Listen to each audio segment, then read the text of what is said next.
everyone, and welcome back to Mountain Lion Park for the regular season finale of UCCS baseball as the CSU Thunderwolves back in town for two more contests, both 7 innings this afternoon. Alex Bakes with Jake Ross, and Alex, a big turnaround for the Mountain Lions yesterday. They dropped the first game 15-2 in the split day format, and then they come back and are firing on all cylinders and come back and get that 6-5 win. Talk to me about the mindset going into this. Yeah, it was a big-time win right there. I mean, they had lost 5 in a row going into yesterday's ball game, but great team win. The Mountain Lions got punched in the face early, down 4-0, but great hitting, clutch hitting in the sixes. They score 6 runs.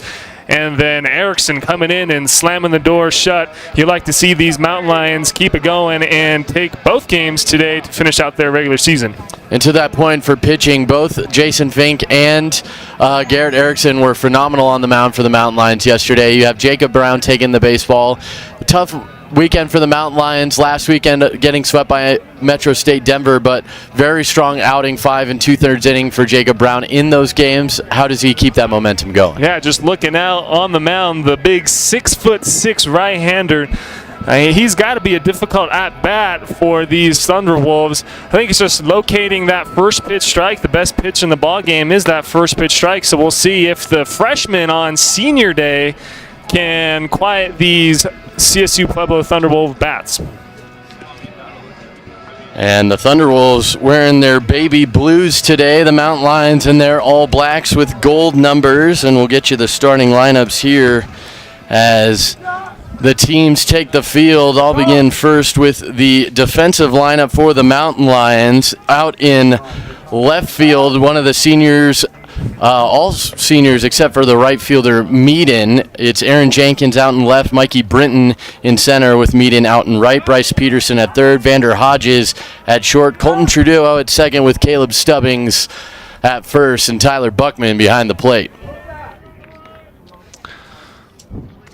As mentioned, Jacob Brown, a freshman, listed at 6'6". And he's got some good extension behind that ball as this one's lifted deep to left field. But under it is the left fielder, Aaron Jenkins, a senior, making the start for out number 1. The Mountain Lions that gave up some early offense yesterday, it's important for them to get those quick outs here in the first inning, get settled on defense quickly, as we talked about yesterday. The first inning has really hurt the Mountain Lions, and we saw that with Pueblo scoring 4 of their 5 runs in that first inning before the Mountain Lions settled in. Yeah, we'll see if the Mountain Lions can draw first blood, as they were unable to do, or they have been unable to do so far this weekend. As Wyatt Reginato, who usually bats in the 3-hole for the Thunderwolves, up a spot, batting second, as he takes that changeup down and away to even the count at 1 apiece. Reginato still playing left field for the Thunderwolves. As he rolls this one to Stubbings deep in the hole, underhand flip to the pitcher, Brown covering for out number 2. A nice 3-1 put out for the second out here on this gorgeous Saturday afternoon. What a turn of events from Thursday, as that game had to be postponed due to the weather. But combined with yesterday and today, it's been a fantastic day or set of days for baseball. First pitch breaking ball to the 3-hole hitter, Christian Castaneda. Castaneda also moving up a spot in the lineup, now batting third. The Pueblo first baseman is their best hitter, no doubt. Coming in today, hitting .450 as he takes another breaking ball quickly down in the count, and 0-2.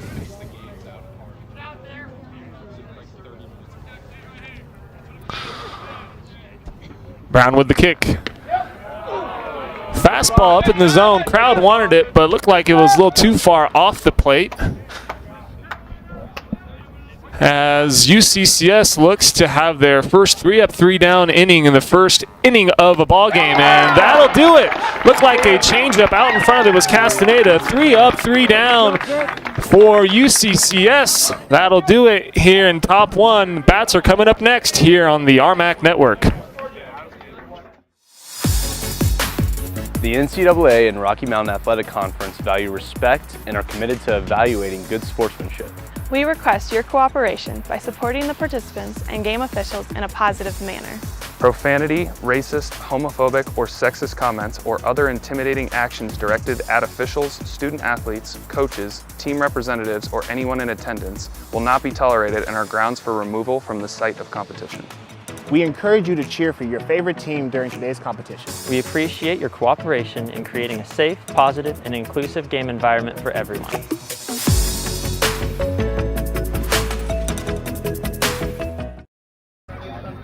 Back here at Mount Lion Park for the bottom of the first inning, and here's the lineup as announced by Dave Hadjic for the Mountain Lions. Batting first, playing right field, is Quinn Medine. Batting second, the third baseman, Bryce Peterson. Batting third today, typically the leadoff man for UCCS, the senior, Mikey Brinton. Batting fourth, the first baseman, Caleb Stubbings, also a senior, as the line of seniors continues. Batting fifth, Casey Campbell, the designated hitter. Batting sixth is Aaron Jenkins, playing left field. Catching and batting seventh is Tyler Buckman. Batting eighth, playing second base, is Colton Trudeau, and Vander Hodges rounds out the lineup playing shortstop. Looking at the Pueblo defense, going left to right, starting with the outfield. You got Reginato in left, Kelly in center, and Borjas in right. Switching over to the infield, it's Howard, Mansour, Stone, and Castaneda. The catcher for the Thunderwolves is Cody Macias, and on the bump is Tyler Clements.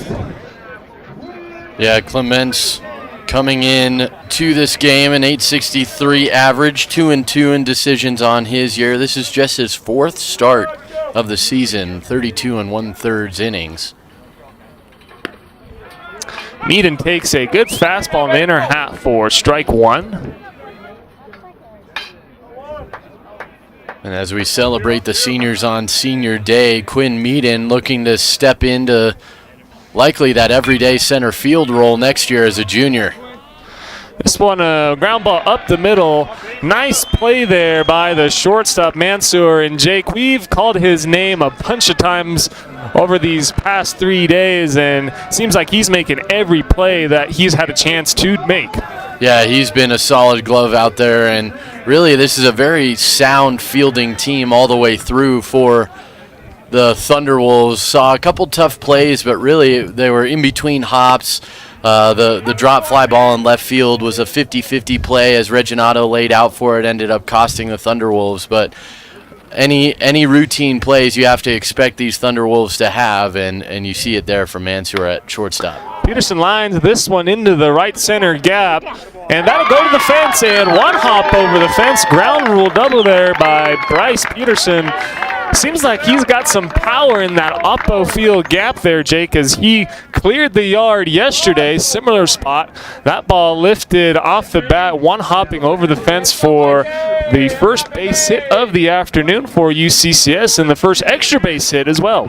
Yeah, and Bryce Peterson just has easy power. If you go back and watch the clip from his home run yesterday, it was almost a half swing, but he really takes what the pitchers give him and does his best with it. Doesn't try to overpower the baseball. He uses the pitcher's speed to his advantage, and you saw that yesterday with his home run, and you saw it there with the opposite field ground rule double.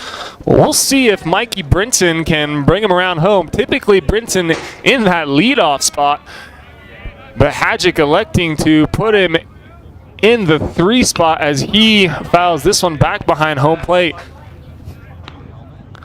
Despite hitting out of the leadoff spot for the majority of his season, he has 38 RBIs. That's second most on the team behind Peterson with 40, and he leads the squad in home runs with 10, the only Mountain Lion with double digits. So he still finds his opportunities and takes advantage with runners on base. A back pick attempt, and yeah, it looks like a balk is called here by the field umpire.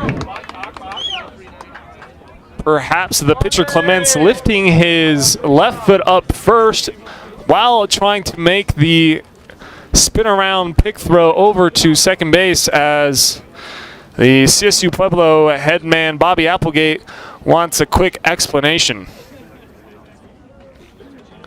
Yeah, and For the umpiring crew today, he had that right away. Our first base umpire this afternoon is the crew chief, Andrew Torfin. Caden Garmer is over at third base, and behind the plate is Andrew Burris.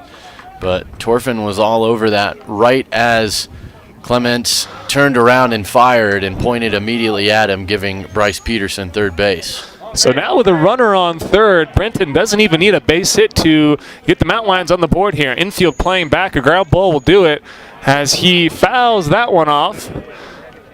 Count now 1-2. Early in the game, no surprise here to see the Thunderwolves electing to get the out at first, pushing their infield back. And you saw the replay just there of the balk. Just that little flinch of that front foot is enough to commit you towards the plate with a runner at second base. You can pick that lead foot up and then turn it back towards second, but since he spun around his backside, you have to step off the mound first, so that little front foot flinch was enough to get the balk call and give Peterson third. The 2-2 pitch. This one a fastball up in the zone. Good take there by Brinson. Count runs full. Peterson on at third.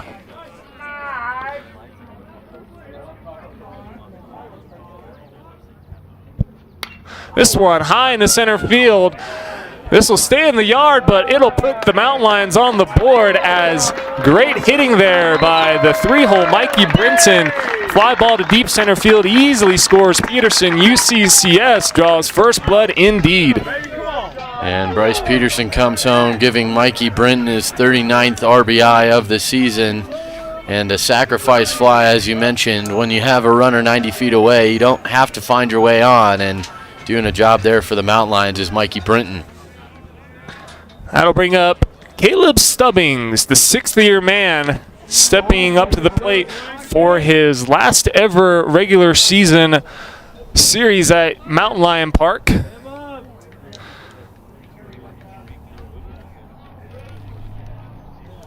The 0-1 pitch from Clements is lifted in the shallow right center field. In comes the right fielder Borjas. He'll make the running catch for out number 3. But Mountain Lions on the board first, courtesy of a double from Peterson and a sacrifice fly from Mikey Brinton. They lead 1-0 as we head to the top of the second here on the RMAC Network. I thought I knew exactly where my journey was heading until I discovered my passion for teaching and a whole world of possibilities. With the UCCS community supporting my dreams, it wasn't a matter of if I'd flourish, it was a matter of when. When life hits, hit harder, because nothing shakes.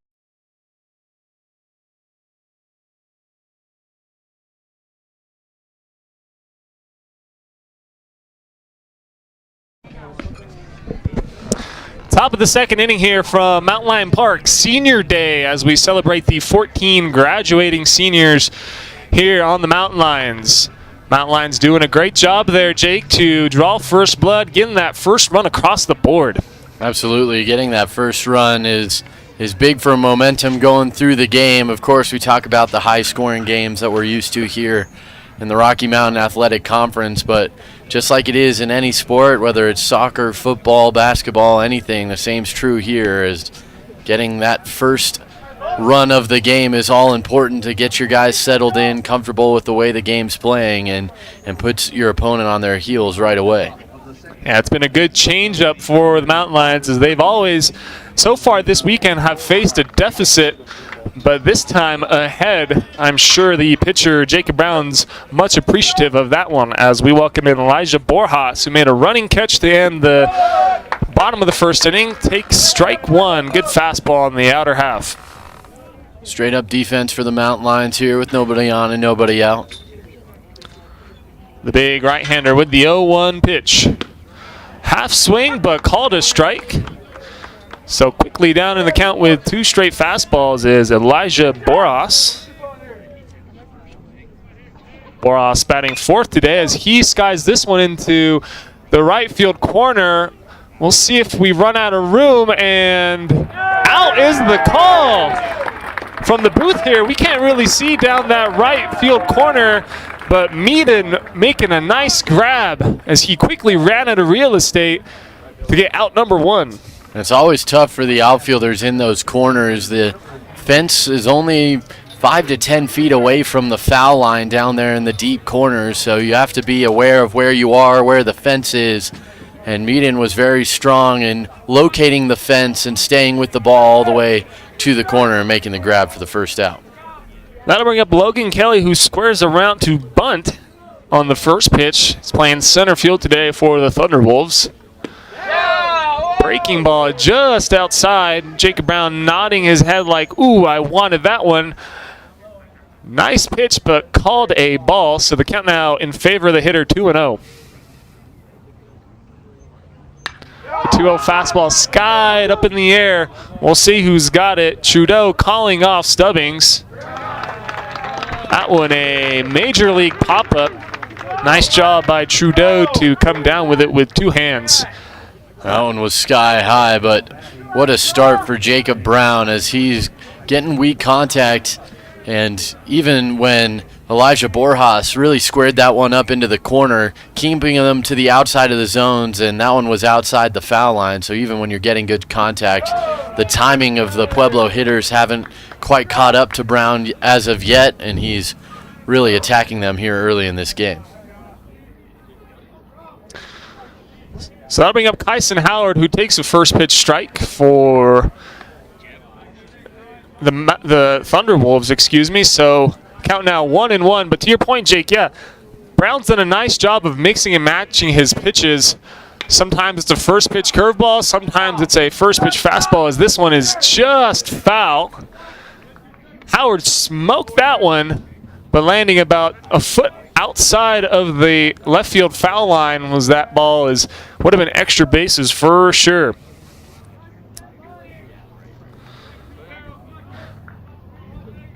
And it's also seemed like Brown's been able to get an outcome within his first 4 pitches to each hitter, so pitch efficient so far early on in this afternoon's matchup. Strike 3 call, went back to the fastball in the outer half, freezing Howard. That'll be his second strikeout to end the second inning. UCCS up 1 as we head to the bottom of the second here in the RMAC Network. Sports fans, we cheer on our favorite teams at fields, gyms, arenas, and stadiums. But have you ever wondered what it's like to be a referee? Verbal abuse from fans, parents, and coaches is the #1 reason why many referees are walking away. And they're not being replaced quickly enough by new ones. So put yourself in the official shoes, act with respect, and be officially human. We'll see if the Mountain Lions can hang a crooked one on the board as the designated hitter, Casey Campbell, steps up to the mound. And so far, so good for Jacob Brown. Jake?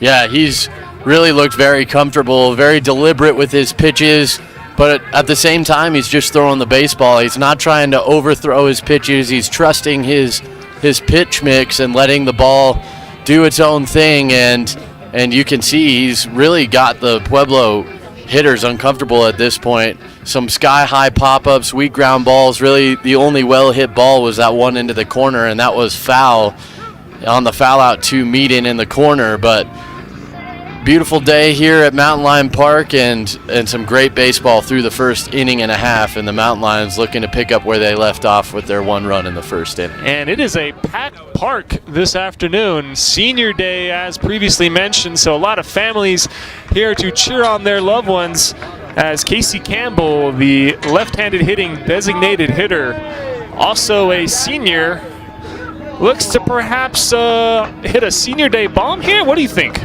Hey, he is no stranger to it. When he gets a hold of one, it goes a long way. Well, this one not a home run, but absolutely scorched up the middle.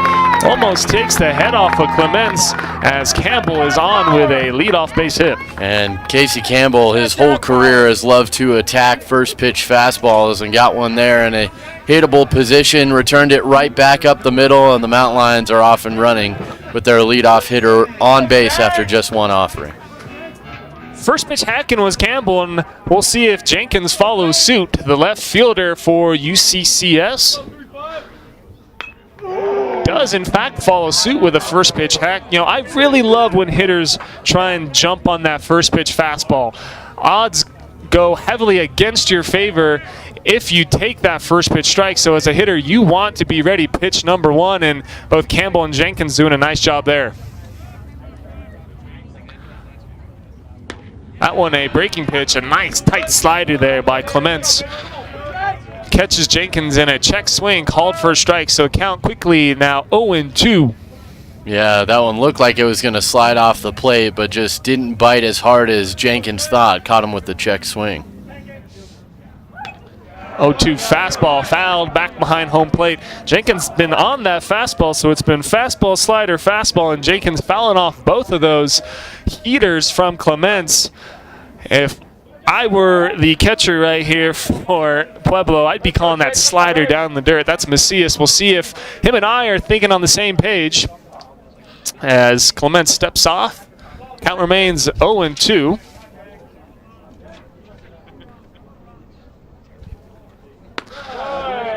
Maybe that's why I was a career 250 hitter, as that was a fastball. So I would have been like that. Yeah, I would have been back on the bench. As the count now 1-2. There's the slider, and Jenkins out in front of it. The two sliders have been dialed in from Clements as he collects his first strikeout of the afternoon. And mountain line hitters are going to have to come to expect that one, as whenever you're throwing a breaking ball like that and it's really working well for you as a pitcher, you're going to go back to it. And really it's been just the fastball slider mix, maybe a changeup in there, but for the most part it's either moving or it's going straight down the pipe. So mountain lines know what to expect. Buckman also first pitch hacking this one. Lazy fly ball in foul territory to first base. Castaneda under that one for out number 2. And that'll bring up the second baseman for the Mountain Lions, Colton Trudeau. Trudeau making the start on senior day as a senior himself. Steps to the plate and looks to at least score Campbell here, hopefully with an extra base hit. Campbell on the move. This one a foul ball again, same spot, but with the wind pushing it out of play, smacks into the Mountain Lion dugout. That was almost an identical at bat to that previous one from Buckman. Just got a little bit more underneath this one, did Colton Trudeau. Made a little walk-up song swap before the game today, going back to his Funky Town walk-up of a year ago.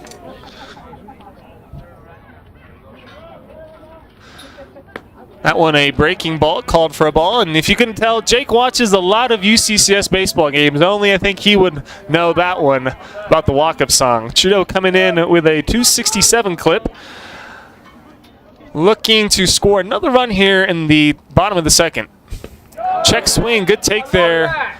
They asked the first base umpire, and no swing is the call. I don't think he went at all on that one.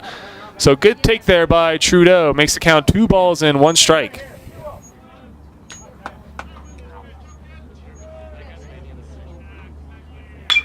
This one line, but caught in the air. Well, let's see. Yeah, now it's officially been designated caught in the air. Hadjick's not too happy. He's saying, hey, if you're going to make that call, you got to make that call right away. And I agree with him as Trudeau hustled down the line in case it wasn't caught in the air, but that'll do it. Hard shot by Trudeau for out number 3. You're watching UCCS baseball here on the RMAC Network. The grass isn't greener on the other side. It's greener where you water it. And that's true of people, too. When I came to UCCS, I knew my philosophy on teaching and life would be a perfect match because I was joining a community of people hungry to grow. Through mindfulness, dedication to excellence, and support from the UCCS community, I knew it wasn't a matter of if we'd create an ideal learning environment. It was a matter of when. Welcome back to Mountain Lion Park as we've played 2 full innings. As we look back in the second inning action, nice line drive, first pitch ambush by Campbell. And this one, the questionable call here, a hard line shot off the bat of Trudeau. The field umpire and the home plate umpire both just looking at each other going, well, who's going to make the call? Hadjic out there at third base in the third base box, not too happy as a delayed out call coming from that field umpire. I think they got the right call in the end. It did look like he got his glove underneath it at the end and Howard, but the confusion came from, I think Caden Garmer, our third base umpire, was looking towards the plate thinking that he was going to make the call and Andrew Burris, but then Andrew Burris kind of pointed back at Garmer at third base saying, nope, that's your call, and so there's some delay, and rightfully so for Dave Hadjic to be a little questioning of that, because your batters have to know right away what the call is to know what they're doing, but that caused the confusion and ended up being the reason for the delay. So after a who's on first skit by the umpires, that'll bring up Cody Macias, the catcher for the Thunderwolves, takes first pitch, strike. Brown mixing back and forth between the fastball and the off-speed. That one went back to that slow curveball, quickly ahead 0-2. He's really been attacking that outside half of the plate, and Pueblo hasn't caught up to him yet. Strike 3 called, and Jacob Brown is straight up nasty to start this afternoon. That'll be his third punch out already.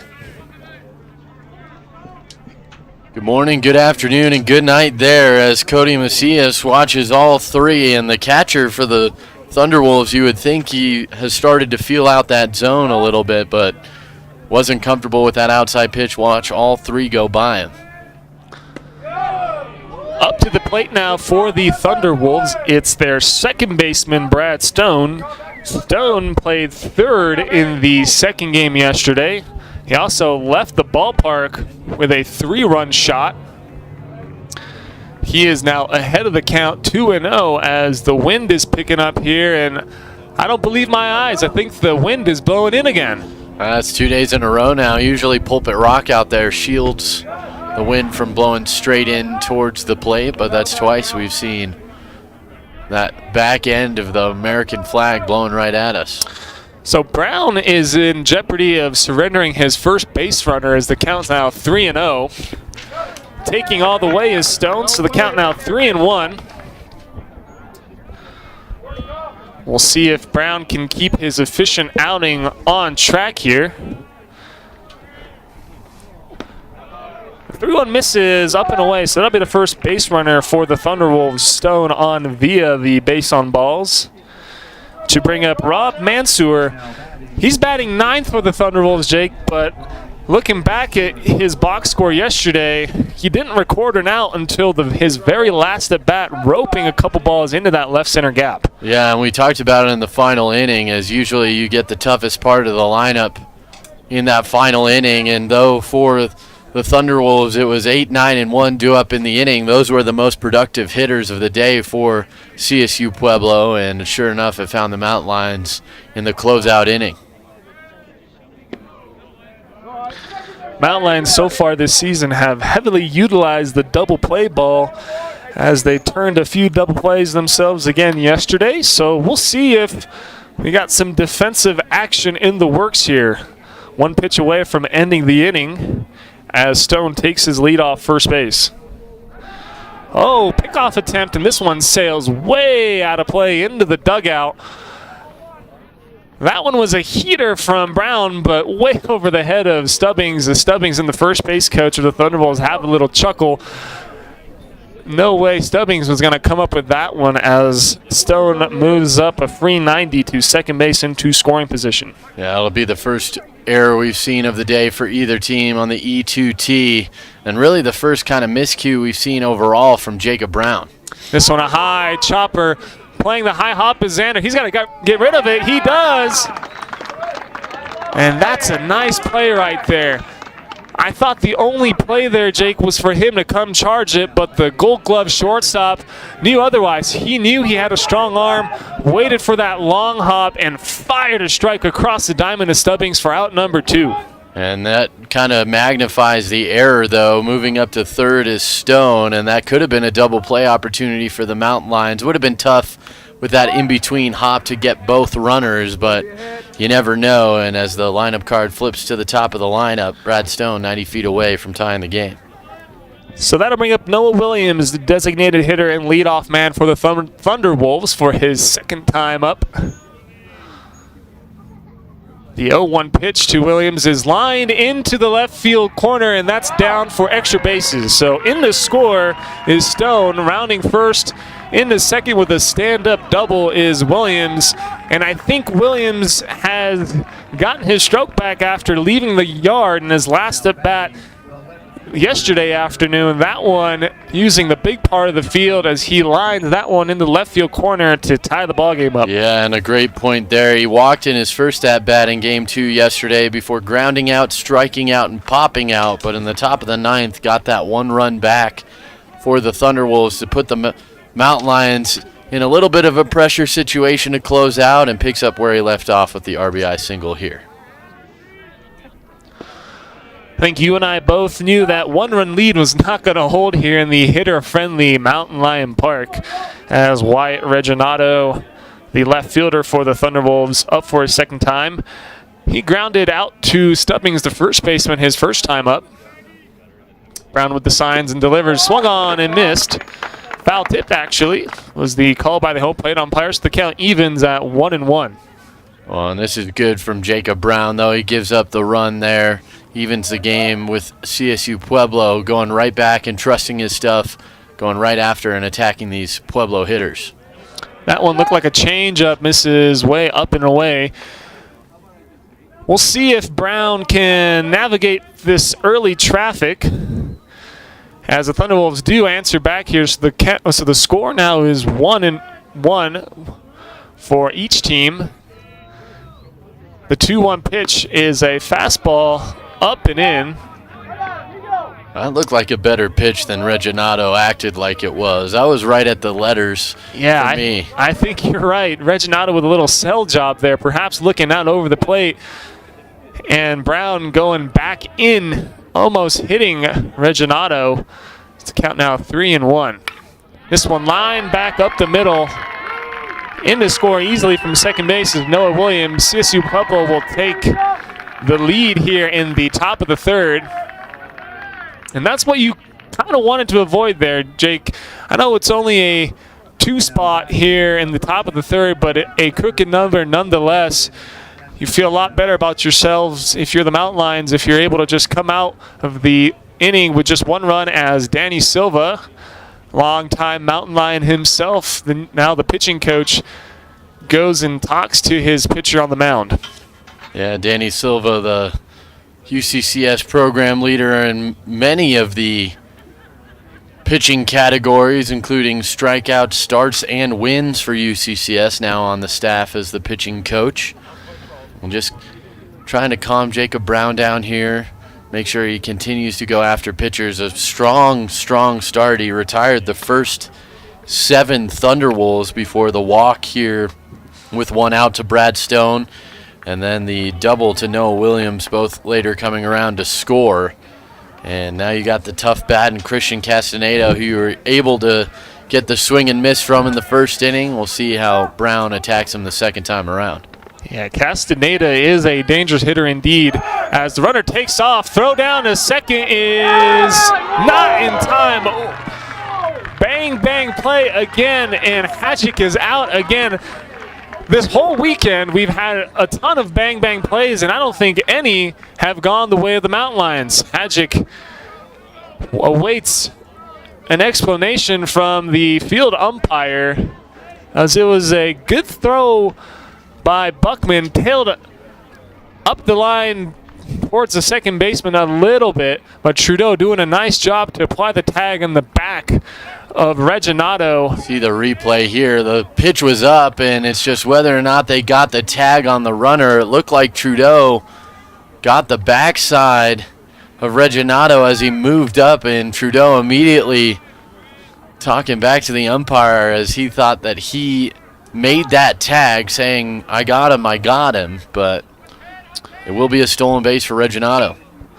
This one looped into left field. That's down for a base hit. Hard turnaround first and into second is Castaneda and called out. So Castaneda collects a base hit and tried to stretch that into a double. Quick bobble by Trudeau as the good throw from Jenkins nails him at second base. The Thunderwolves do jump out ahead 3-1 as now the CSU Pueblo coach Bobby Applegate wanted to talk with the field umpire this time around. So a lot of back and forth between the two head coaches here as we'll step aside and welcome in the bats here in the bottom of the third. You're watching UCCS baseball on the RMAC Network.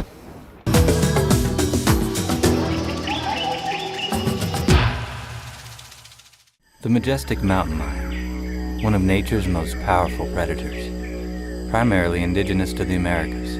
This big cat is known to make its home just about anywhere. Although most consider them to be solitary in nature, these big cats actually show advanced social intelligence. This cat is known to be territorial, and as such will fiercely defend its territory from other big cats, employing a blend of power and stealth, except during courtship.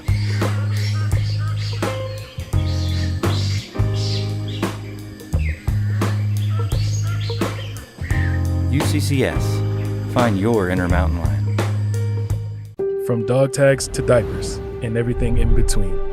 It's been a journey until I arrived at UCCS, where I was able to pursue my possibilities and realize that it wasn't a matter of if I'd succeed, it was a matter of when. The bottom of the third inning is led off by Vander Hodges, the shortstop for UCCS. He left the ballpark yesterday with an Oppo Taco shot as UCCS quickly losing their 1-0 lead as the Thunderwolves doing a nice job with the bats to hang up 3 in the top of the third. Hodges takes a breaking ball up and in, ducking out of the way on that one.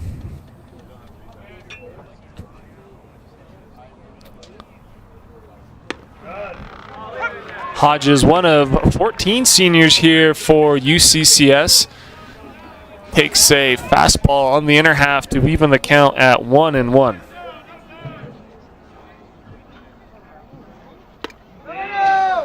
Hodges showing why he's got some defensive hardware in his trophy case as he came up with a nice play, a high chopper off the bat of the Thunderwolf hitter, and he played back and fired a strike across the infield. Good strong arm by the shortstop as he cues this one off into the Mountain Lion dugout.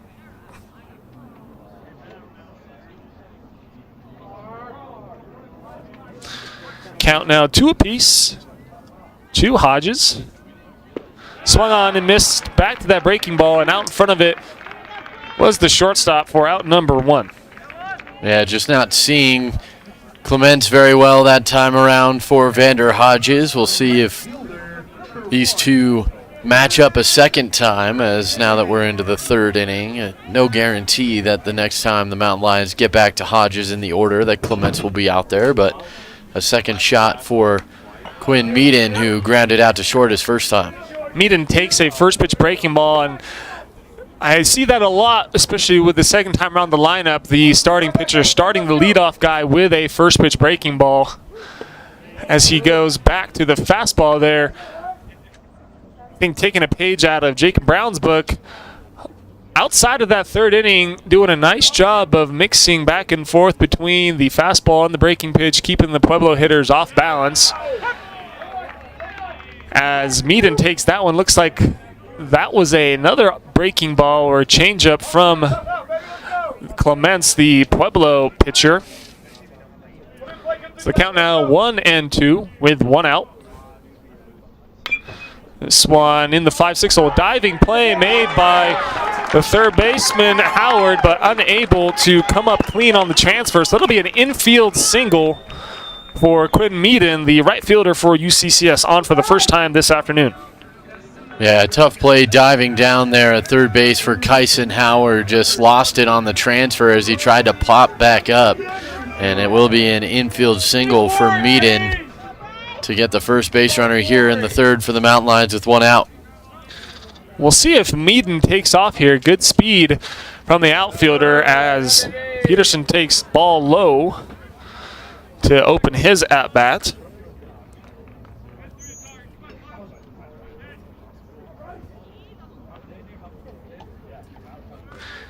Meaden, a decent-sized lead at first, warrants the pickoff attempt by Clements.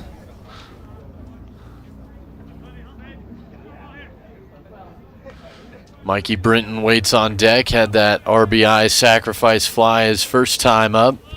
Meaden's off and running. This one way into the left-handed batter's box, and easily in second base is Meaden. Yeah, no chance at all at Quinn Meaden. A great jump on the breaking ball. Really pulled outside the bag. Macias on the breaking ball had to reach for it and then threw back across the mound to the wrong side of the bag and an easy stolen base. So that'll be Meaden's 5th stolen bag this year. He is 5 for 5 in the stolen base attempts, showing off that speed as Peterson looks to cut into the deficit here. Doubled first time up, did Peterson. As he lines this one over the shortstop's head. Wave on at third. Here comes the throw in. Is cut off by the third baseman, and Peterson picks up an RBI. The score now 3-2 in favor of the Thunderwolves, but UCCS doing a nice job to answer back. Clutch hitting there by Peterson. Yeah, Peterson double his first time up on the ground rule. Was balked over to third, came around to score the first run and keeps his bat alive in his second at-bat, gets that run back for UCCS and pulls this into a one-run ball game. And I feel like we're going to have a back-and-forth affair this whole afternoon in both games, and we see it already. Delay steal attempt and a throw down by the catcher safe. So that's the second time we've seen that this weekend, and I believe Peterson, well, I'm not too sure about that one, but that's a second double delay steal attempt by UCCS. We saw one yesterday. Unfortunately, it didn't work out as Stubbings was called for batter interference, but in the second with the stolen bases, Peterson taking advantage of these Thunderwolves napping a little bit.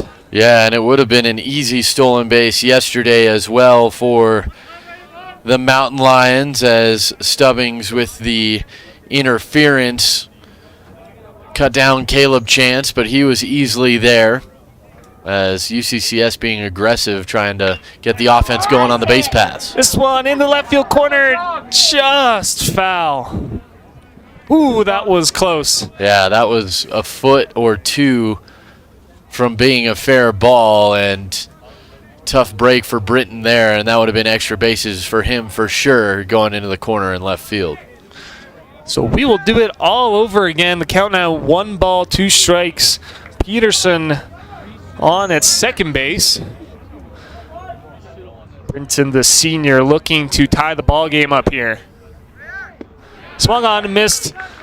Looked like a breaking pitch down the dirt. Throw down to first to get out number 2. So that'll be the 3rd strikeout of the afternoon for Clements. Good breaking ball down and into the left-handed hitter. Brenton just swinging over top of it. Well executed there by the Thunderwolves. And Caleb Stubbings, who struck out twice after joining midway through Game 2 yesterday.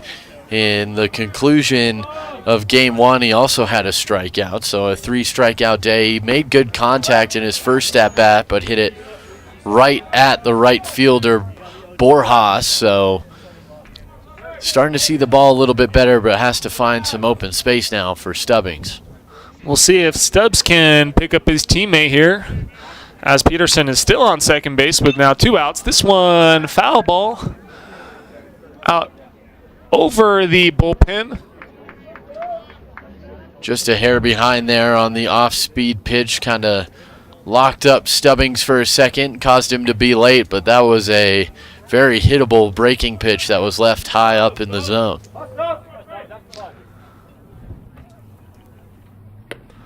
Check swing there by Stubbings. They asked the first base umpire, and he confirms that we have a no swing. So it's 2-1.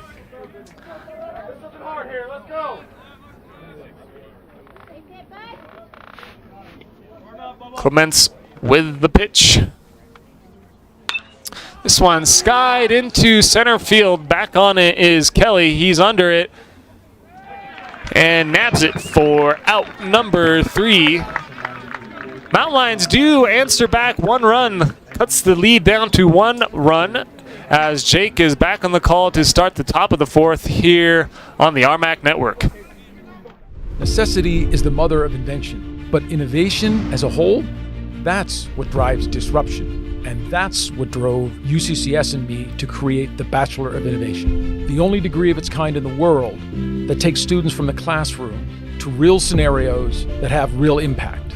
With the Bachelor of Innovation serving students across 22 majors, I can say that with the support of UCCS, it wasn't a matter of if we'd succeed, it was a matter of when.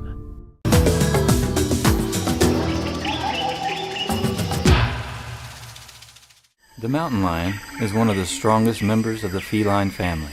The average mountain lion lives 5 times a day and consumes up to 3 times its weight in protein.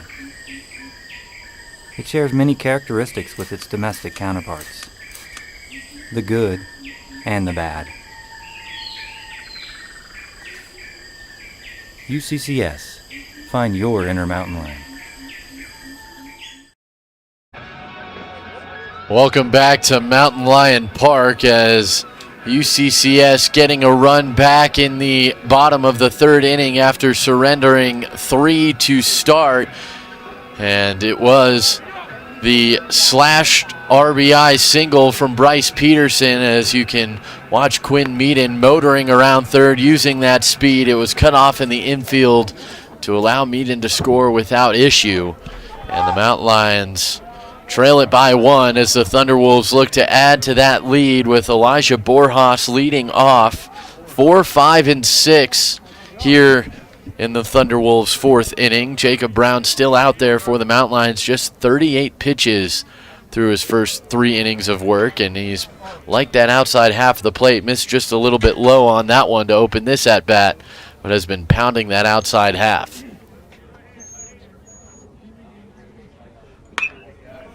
Challenge is there again, and it's fouled out of play by Borjas. Borjas, a foul out to deep right field. His first time up, caught in the corner by Quinn Meaden. He was 0 for 4 in the second game yesterday. A fielder's choice, a pair of strikeouts, one of each variety, looking and swinging, and then a 5-4-3 double play. 2-1 pitch here. This one's on the ground. Tough play for Vander Hodges, who went diving for it, couldn't come up with it.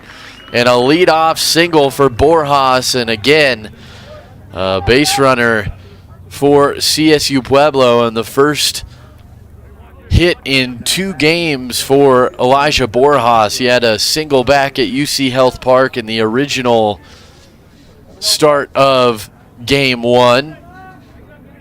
2 singles in that game. He was stranded at first both times, but that will bring up Logan Kelly, a pop out to Colton Trudeau and about probably 1,000 feet into the air before it came back down in short right field.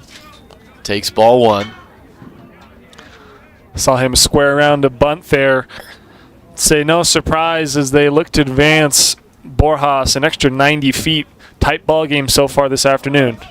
As a taking off there, throw is high again, and that one's behind the bag. Trudeau unable to make a tag attempt, so a stolen base for Borjas. That is the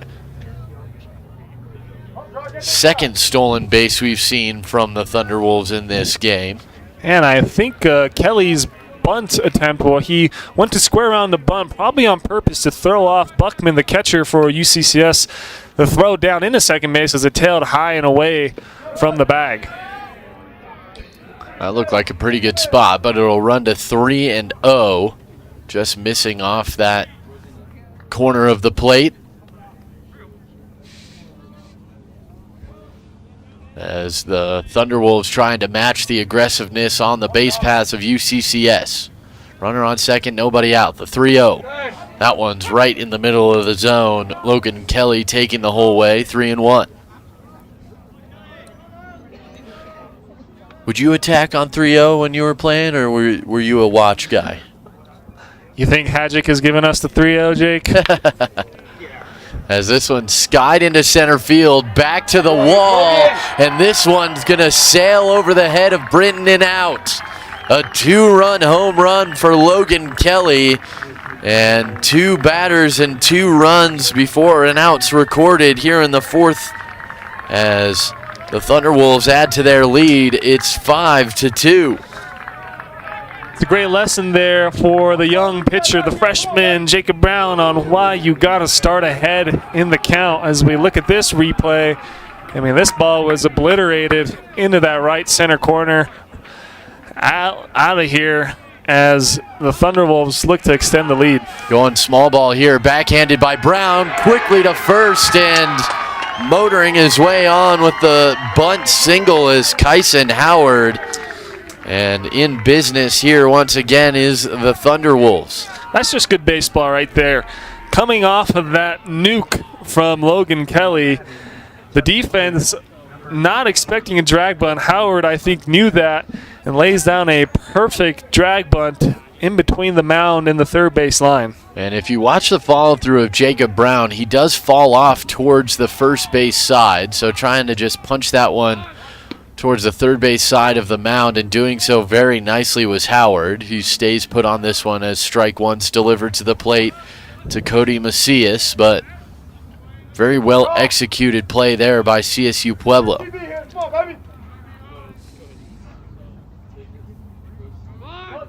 Squaring around bunt first is Macias. Pulled it back for a moment, then goes for it. Yeah, and just looking at Brown's misses right now, he's missing up in the zone, and when he's able to locate in the zone, it's still high up in that zone, in that favorable hitting location, so he needs to do a good job of locating that fastball down and away. Good breaking ball there, just missed over the top of the zone. It was received nicely by Buckman behind the plate, but crossed the dish above the letters, so it's 2-1.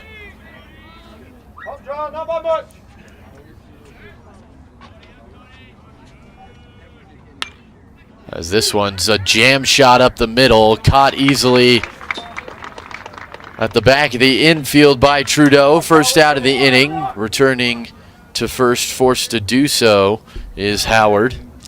See if Brown can do a little exhale here as he gets out number 1, facing the 8 and 9 hole hitters for the Thunderwolves. Get 2 quick outs and get these UCCS hitters back to the plate.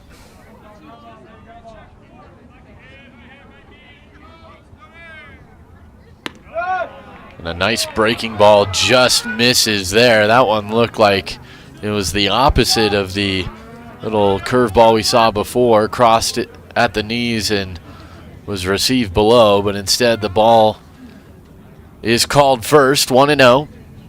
Brad Stone, his first time walked, got the scoring started after he was moved to second on a throwing error by Brown on a failed pickoff attempt, then came around to score on the RBI double from Noah Williams. 1-1 on him here.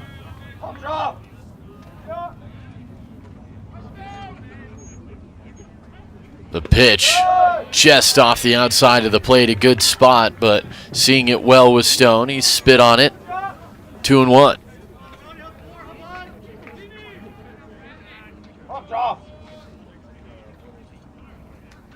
We'll see if the runner is on the move here. The count 2-1. Another good breaking ball, but that one was missed high. 3-1. The crowd starting to let Andrew Burris hear it behind the plate. It's not missing by much.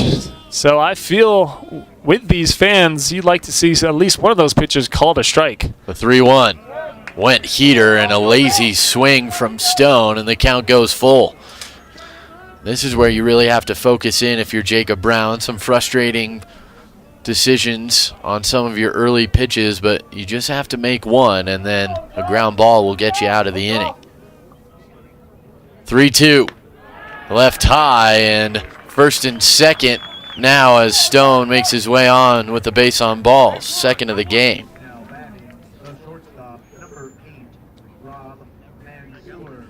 Mansour will dig in. A ground ball over to Vander Hodges, his first time up, and a nice play by Hodges. Had a lazy in-between hop, had to stay back on it, then fired hard over to first for the out. As this one's lifted into center field, an easy play out there for Brinton. Tagging at second base is Howard. The throw will go to third. Close play. Safe, as it looked like Howard beat the throw either way, but almost overslid the bag. But Peterson was unable to stay in control of the baseball. So job done there, moving the runner up. As you see the replay here, the throw was there, but the hard tag, Peterson couldn't keep hold of the ball. Even if he applied the tag in time, it would have been negated by the dropped ball. So first and third now, the situation with 2 outs in the top of the lineup and Noah Williams. Good curveball there. That one does cross at the knees, strike one. I don't think I've ever seen that before. Going back to that sacrifice fly, Brinton licked his fingers to get extra grip on the ball as that ball's floating over to him, and he has an absolute cannon. It was a close play, but in with the slide, it was the Thunderwolves. Very cerebral out there is Mikey Brinton. Transferred at the start of the year to UCCS after starting his career at Arkansas Fort Smith. And Dave Hadjick said even before the competitive year started, through their fall scrimmages, that he has been a model citizen on and off the diamond, and you can see why, as that one's rifled into the Mountain Lions dugout. Looks like everybody went diving out of the way. And 0-2 at the plate on Kyson Howard. Or excuse me, on Noah Williams. An RBI double in the third inning. Brought home the first run. The 0-2 pitch here. This one's another jam shot. This might be trouble for Trudeau going out. Makes the diving basket catch. And the Mountain Lions escape the inning with just the 2 runs. As what a play by Colton Trudeau. The senior on his senior day flashes the leather, and we head to the bottom of the 4th inning. Pueblo up 5-2. Sports fans, we pack stadiums, arenas, and local gyms every day. And every sports fan is uniquely human. Seeing each play with your own eyes, triggering your own emotions. And as humans, we won't agree on every call, but we can act with empathy and consideration.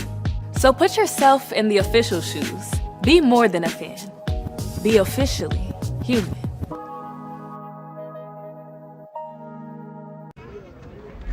As we return to Mountain Lion Park for the bottom of the 4th inning, and some defensive fireworks for the Mountain Lions. Just missing that one was Vander Hodges to get the Thunderwolves started. There's that 2-run shot, 2-run shot from Logan Kelly. Restores the 3-run lead for the Thunderwolves. A great infield bunt hit there to get them started with Kyson Howard, and here's that amazing diving basket catch from Colton Trudeau, and he made that look easy, Alex. That is one of the hardest plays you can make on a baseball diamond. Willie Mays style right there by the second baseman. Excellent play, laying out for out number 3. So 2 runs on 3 hits for the Thunderwolves in the top of the 4th inning. No errors for the Mountain Lions. 2 Thunderwolves were stranded, the first 2 Thunderwolves that have been stranded in this game. As Casey Campbell leads off, and again attacking that first pitch way out in front of it on the breaking ball. Was expecting the heater, but got a breaker instead, I should say, and Campbell's behind 0-1. Coach Carpenter in the first base box having to do a little Olay move, affectionately known as Carp. That one was rifled right at him. Does a nice job of getting out of the way. And if you know anything about Coach Carpenter, you know he's going to have a little comment for Casey Campbell at some point later in this game, making sure he knows that. He always has a comment for any situation. Receipts. That He's is got for sure. something for everybody. He is a lawyer after all, so we'd expect nothing less. The 0-2 pitch swung on and missed. A great pitch sequence there to put down Casey Campbell to start. And the Thunderwolves right back where they left off with the leadoff strikeout. Third strikeout of the day. Fourth strikeout of the day for Clements. And Aaron Jenkins, who struck out after some good contact went foul his first time up, steps back in. A good slider there. That one's called for a strike.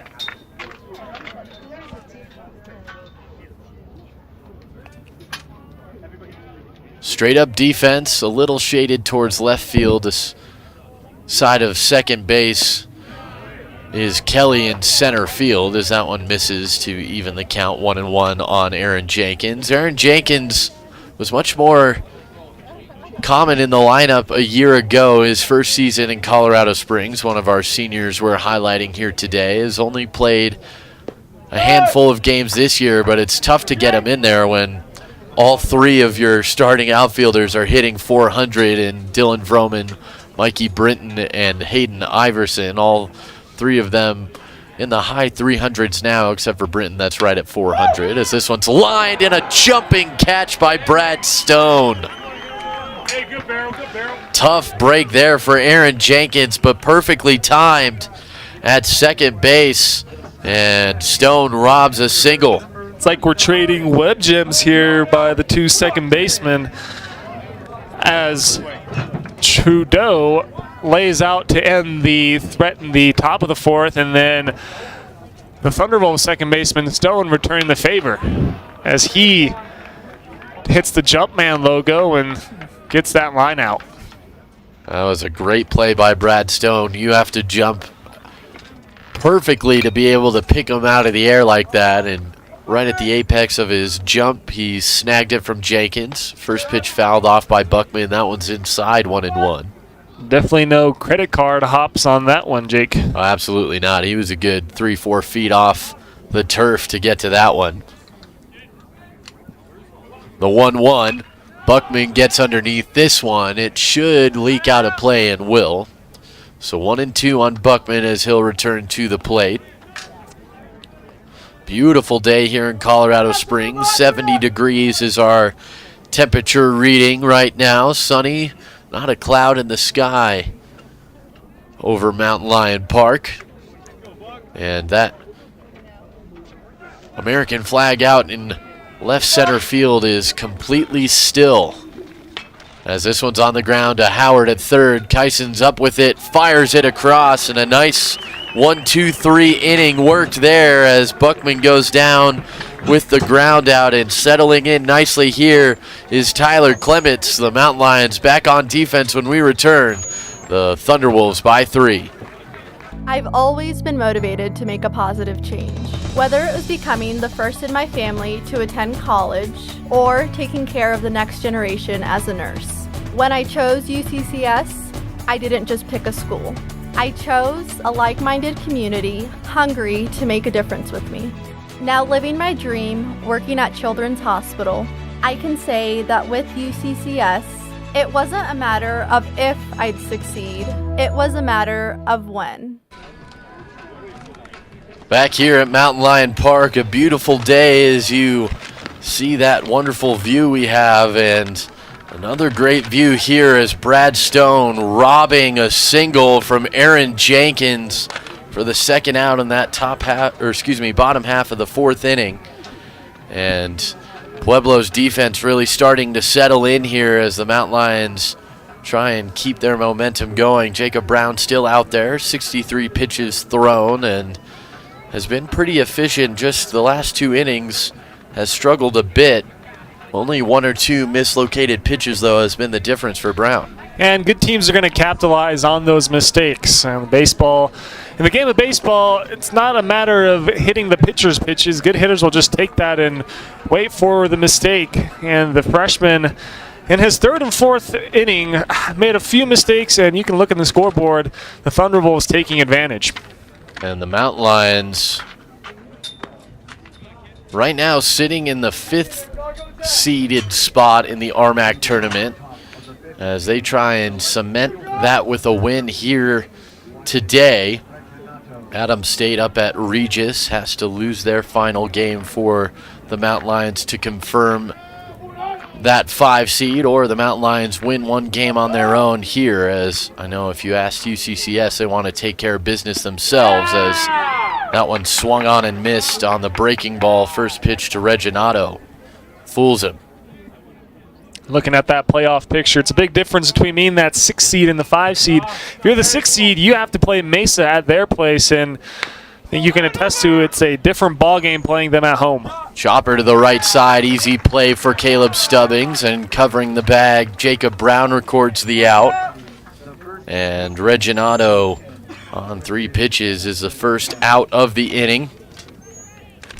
Lots of comebackers in this series, and that's 2 for Reginato already in this game. He had an RBI single in the 3rd, has grounded over to Caleb Stubbings at 3rd the other 2 times.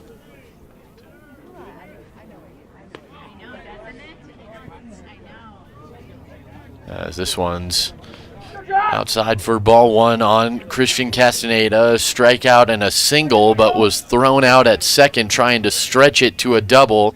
That ended the inning and the threat for the Thunderwolves in the 3rd inning. Part of that big 3-run push to put the Thunderwolves on top for the first time. They haven't let go of that lead since. 2-0. That one just misses outside. 3-0. We talked about the importance of being ahead in counts. Now Castaneda can sit pretty because he knows that Brown has to attack. The 3-0. Just below the knees, ball 4. And you can see from our vantage point here, Dave Hadjick shaking his head in the Mountain Lions dugout. Neither team really has been super pleased with the strike zone thus far. Yeah, I'm with Hadjick on that one. That one looked right down Broadway, if you ask me, but hey, what the heck do I know? So that'll be a walk as we welcome Borjas. This one's high in the air in the infield. Really, none of the Mountain Lions infielders were moving towards it, and it drops. And so they're going to step on second base.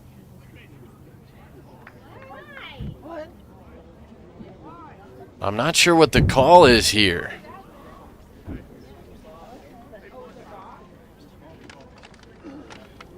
Borjas is still at home plate. I think they might have called a balk. I think that's the only way I would see this happening. If it was catcher's interference, then Borjas would be on first. I think they called a balk before that pitch, Jake. Interesting, and honestly, it works out in the Mountain Lions' favor, as still at the plate is Borjas. It should be a 2-0-2 count. Or no, that one doesn't count, so now it's an 0-2 count as that one drops in there. We're going to look at the replay in a moment. As runner on second is Castaneda. As that one's fouled back to the screen and staying alive, 0-2, it's Borjas. Very strange there. I think that's the reason why no one really called for that fly ball. Is I think all the infielders heard the balk call being made, but the fly ball continuing on. As this one's a lazy fly ball out into left field, having to pull up is Jenkins. He'll fire into second. And one out, runners on the corners here as Borjas tosses out a single. And we'll look at the replay of that one here. Coming in hard to start was Aaron Jenkins out there, but had to pull up when he realized he wouldn't make it. So 1 out single for Borjas. Logan Kelly comes to the plate. Still can get out of the inning with a ground ball up the middle. As Could the Mountain really Lions- use that one, Jake. Ground ball up the middle will end the inning. Mountain Lions are no stranger to turning that double play, second in the conference in double plays turned, and that's what they need here. That one just misses outside.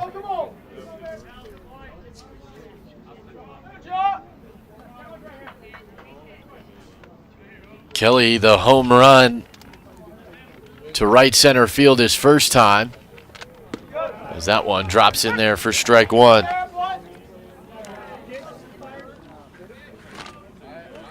Five runs on 7 hits for the Thunderwolves, no defensive errors. 2 runs on 4 hits for the Mountain Lions, 1 miscue. The 1-1 pitch, that one just outside as well. Catching that outside half in the first couple innings was Brown. That helped him retire the first 7 batters, but just missing that outside half here the last few innings as that breaking ball doesn't drop in. 3-1. Looks to me, partner, he's running out of gas here, and the Mountain Lions also do have a right-hander, looks like, in the bullpen. See if we can limit the damage. Good elevated heater there. Gets the swing and the foul ball from Kelly and runs the count full. Puts some pressure back on Kelly in the box. Brown's up over the 70 mark and only in his 4th inning of work. So he's had to labor some here, but works the count back to full. Here comes the payoff pitch. On the ground, foul. We'll do it again. I like that pitch call right there. In a 3-2 count, the hitter knows the pitcher doesn't want to walk you, so he's expecting the fastball, and I think that's why you saw Kelly out in front of the front door breaker. We'll see if he goes back to an off-speed pitch, knowing that he does have a bag open. As this one's left a little too far over the plate. High fly ball to center field. Britton's twisting and turning, makes the catch on the track. This will score 1 as jogging home is Castaneda. That will push it to a 4-run lead for the Thunderwolves at 6-2. The third RBI of the afternoon for Kelly after the 2-run home run. I thought we were in trouble off the bat on that one, but the Yard doing its best job to hold that one in. And it worked out worked in the Mountain Lions' favor there, I should say. That entire batter's eye is in play, so if it kicked off the wall, it wouldn't be a home run, but certainly still trouble for UCCS. Sometimes you see the center fielders deke that it'll be a catch for them deep and then let it go off the wall. Not the case that time. This one's crushed. Forget about it. 2-run home run for Kyson Howard, and the damage continues for Jacob Brown here as it's another 3-run inning for the Thunderwolves. They lead it 8-2. Hanging breaking ball, and Howard did not miss as he annihilates this one down the ramp in left field. Thunderwolves scoring 3, then 2, then back to 3 again, as it looks like we'll have a pitching change. And Jacob Brown, a tough outing here after a hot start, and it will be the chain coming out for him as Dave Hadjic strides to the mound. We'll take a step aside. Hadjic will do his little wait until the umpire calls and then makes the pitching change. We'll step aside, though, and have the information on the new pitcher when we return. It's the Thunderwolves by 6 with 2 outs. Pitching change in the top of the 5th.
Back here at Mountain Lion Park, that will close the book on Jacob Brown as he goes 4 2/3 innings, faces 24 Thunderwolves, 8 hits, 8 runs all earned, 3 walks and 3 strikeouts. He threw 82 offerings. And when you take one Brown out, you turn to another as one of our seniors, Jordan Brown, steps in and fires strike one on the foul ball as Cody Macias steps in. It is a Brown for Brown swap as Jordan Brown comes into the day with a 27 earned run average over 2 1/3 innings pitched. So he hasn't seen a whole lot of action as he surrenders a base hit up the middle. So a 2-out single keeps the train moving for CSU Pueblo, and that will bring up Brad Stone. The first reach of the day for Cody Macias, and that means that only Rob Mansour is the only Thunderwolf yet to reach base.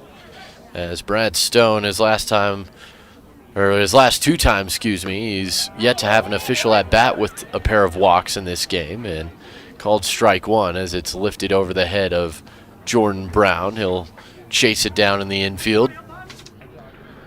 Brown, a right-handed pitcher, a redshirt senior from South Jordan, Utah, listed at 6'3", 175. Another tall right-hander at the disposal of Hadjic. As that one will catch that outside corner, and 0-2 here as Brown trying to have a quick outing here to start his day in the top of the 5th.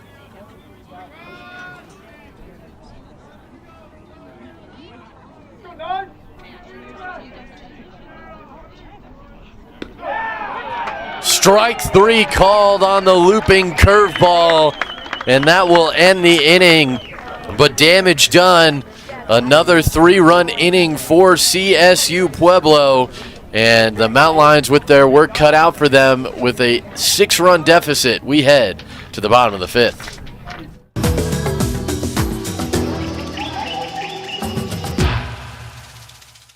The mountain lion is one of the strongest members of the feline family. The average mountain lion lifts 5 times a day and consumes up to 3 times its weight in protein. It shares many characteristics with its domestic counterparts, the good and the bad. UCCS. Find your inner mountain lion. Tyler Clements still out there for the Thunderwolves. He's retired 5 straight Mountain Lions as we take a look back at the inning that was. That was that no-doubter from Brad Stone, and he took a second to enjoy his work as he blasted that one. That was at least 390 over the fence out there in left field. The wind starting to blow out there, as you can see. Straight back now is that flag in left center field. And for the Mountain Lions, it'll be Trudeau, Hodges, and Meaden, 8, 9, and 1 scheduled to hit in the inning.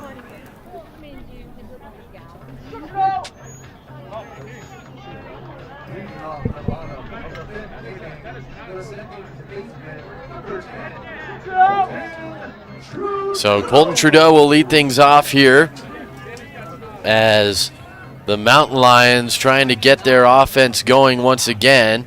Scored a run in the first and a run in the third. That's been their only 2 so far, as that one is fouled back. Yeah, you don't want this game to blossom out of control if you're the Mountain Lions, so all it takes is just a good at-bat from Trudeau. Hopefully he can get on base here and see if we can string together a few quality at-bats and cut into the deficit.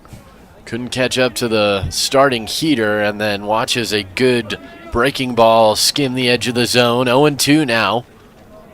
As that one chase pitch all the way. Trudeau, knew it the whole way. And he tries to work his way back. 1-2, still good. Pitcher's count for Clements. 4 strikeouts on the day for Tyler, as that one misses as well, and the count evens. Another one of those CSU Pueblo pitchers using that fastball slider combination. We saw it with Petersheim yesterday as well. As a 2-2 check swing, left outside. They're going to point down to first. Did he go? No, he did not.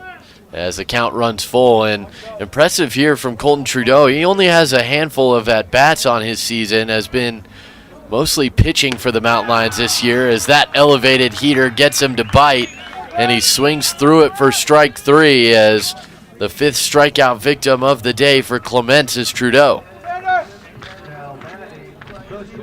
And Clements setting into a nice little groove here. If you're a hitter, you are wanting to do something to throw off that groove, whether it be calling time or taking an extra second in the box, because he's in a groove right now, dialing in strikes left and right as he misses on that one. Trying to frame it behind the plate was Macias, won't get the call. Ball 1 on Hodges. Hodges came through big time for the Mountain Lions with the go-ahead home run as part of that 6-run inning for UCCS yesterday, as that one's called for strike 1. It was the 4th inning for the Mountain Lions that saw Hodges put the home team on top. 2-1 on Hodges here.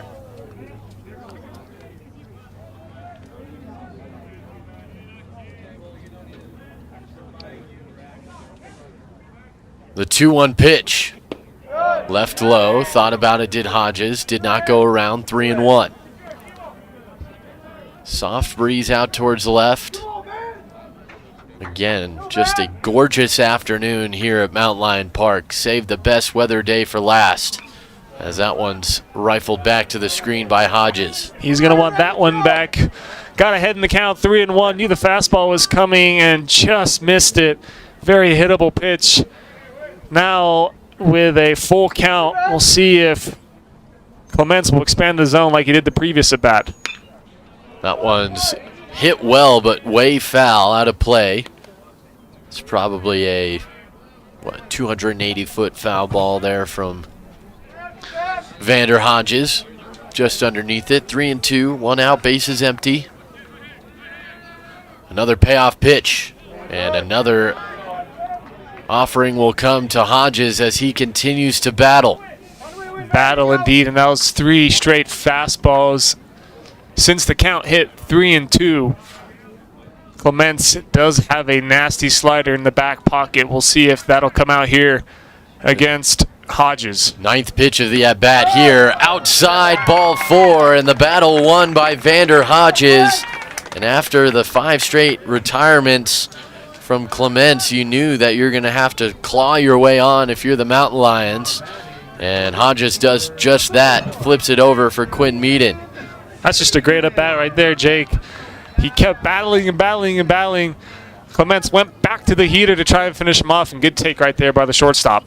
A single and a stolen base before a run scored for Meaden his last time. This one's hit well into center field. Tracing back and making the grab is Kelly. Having to return to first base is Vander Hodges, as the second out is a deep drive from Meaden, and it's up to Bryce Peterson to keep things going here in the Mountain Lions 5th. Baseball can be a cruel game there, partner. Meaden absolutely scorched that one into center field, but right at Kelly as he makes the catch a few steps before crashing into that center field wall. As that one's pulled down and wide for ball 1, and that's a perfect example of how much this is a game of failure. If you hit that exact one in the batting cage, you're doing exactly what you're trying to do, returning it up the middle, but out in practice it goes for an out. And it's 2-0 here on Peterson, as he is 2 for 2 in this game for the Mountain Lions. A double and a single, as well as a stolen base, a run scored, and an RBI. Already a very good line put together by Peterson. Got underneath this one. Skied in the infield to the left side. It'll be Kyson Howard to record the out, and that will do it for the Mountain Lions. A 1-out walk to Vander Hodges. He's stranded aboard, and the Mountain Lions again go quietly in the 5th. They trail by 6.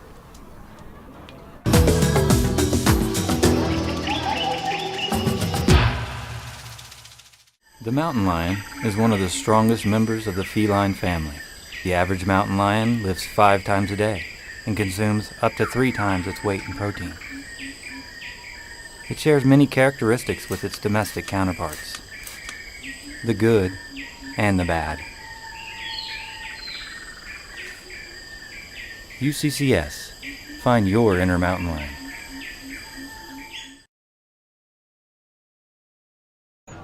Brown 2.0 is still on the mound for the Mountain Lions, coming in relief for Jacob Brown. So Jordan Brown on the mound for Jacob Brown as we enter the top of the 6th inning.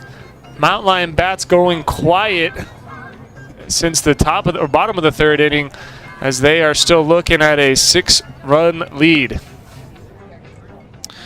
Throw down complete. We are ready to play, and that'll bring up the shortstop for the Thunderwolves, Rob Mansour.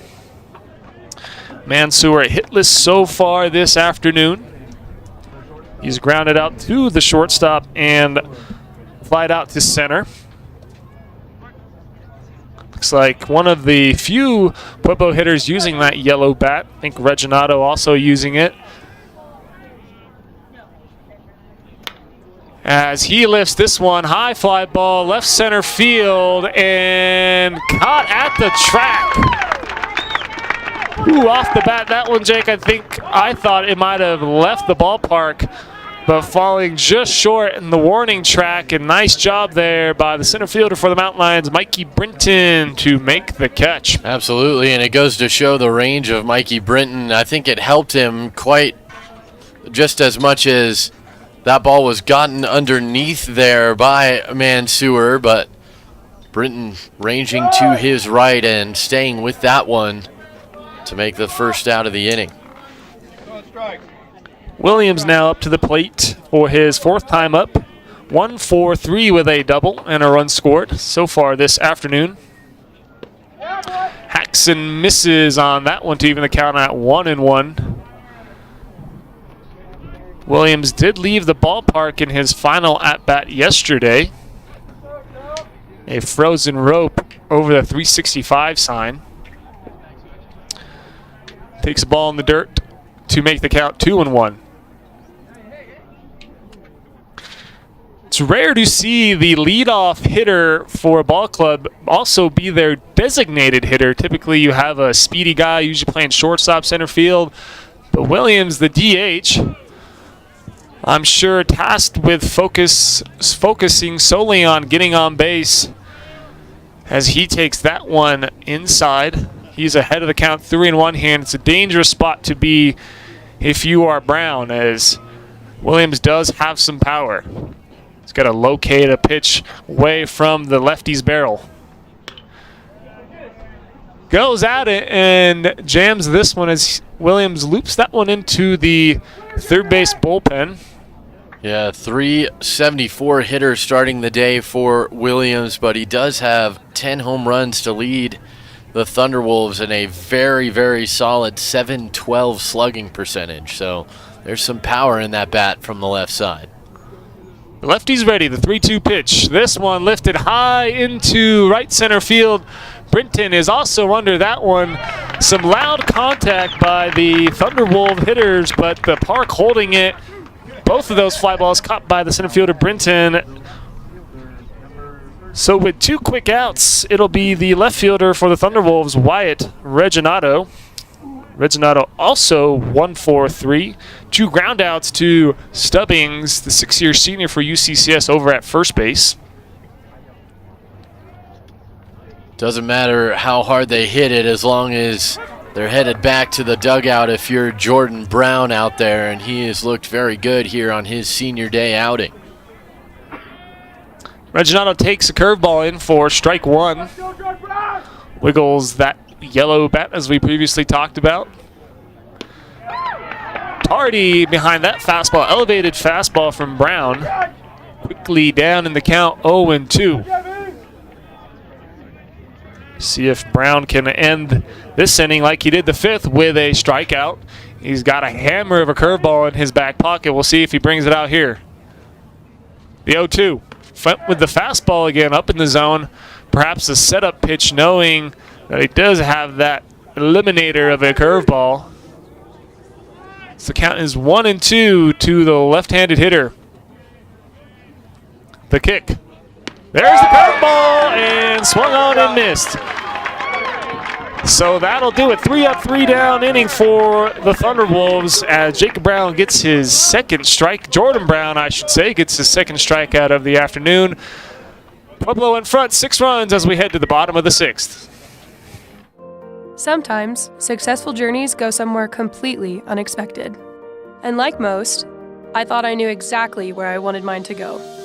Until my passion for teaching was sparked at UCCS. Pushing me beyond just academic success, the UCCS community steered me towards my purpose and a whole world of possibilities. And after finding my calling, I can say that at UCCS, it wasn't a matter of if I'd flourish, it was a matter of when.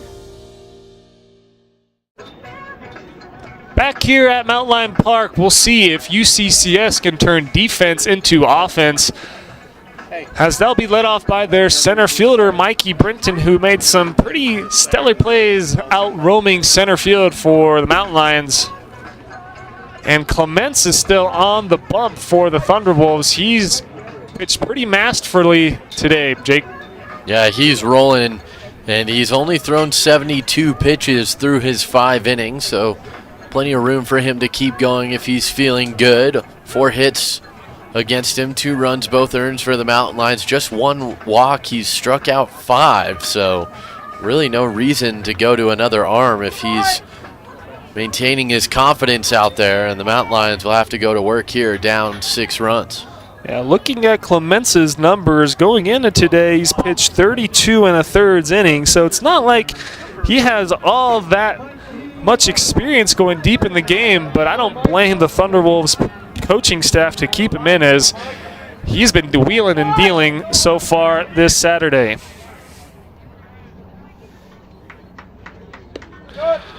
Brinton takes a backdoor breaker from the pitcher Clements for strike number 1.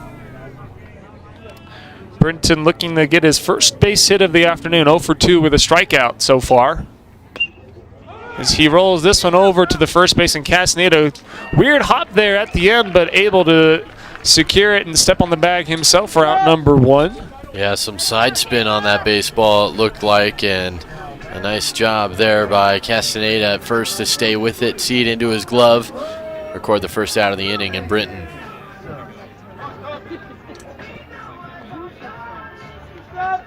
That'll bring up Stubbings, also looking for his first base hit of the afternoon, as he lines this one, a hard shot into center field, but again, well played by the Thunderwolves defense. Kelly nabs that one a few feet shy of the warning track. Hard hit ball there by Stubbings on the first pitch, but no luck there, as Thunderwolves quickly get 2 outs here in the bottom of the 6th. And good contact for Stubbings. He's just got to keep after it. That's 3 long flyouts for his 0 for 3 day, but we know Caleb Stubbings well, and he's not going to stay in his slump forever, and when he breaks out of it, it's going to be in a loud way. And he's made some good passes on the ball, so we'll see if he gets another opportunity today. We do have a doubleheader. If the Mountain Lions unable to secure this win, you'd like to still see them finish off Senior Day strong with a win in the second 7-inning game this afternoon. Casey Campbell fouls this one in front of the Mountain Lion dugout. Down in the count, 1-2. Casey, the designated hitter, batting 5th. Honored as a senior before the game during the Senior Day ceremony. Takes a fastball up in the zone for ball, evens the count at 2-2.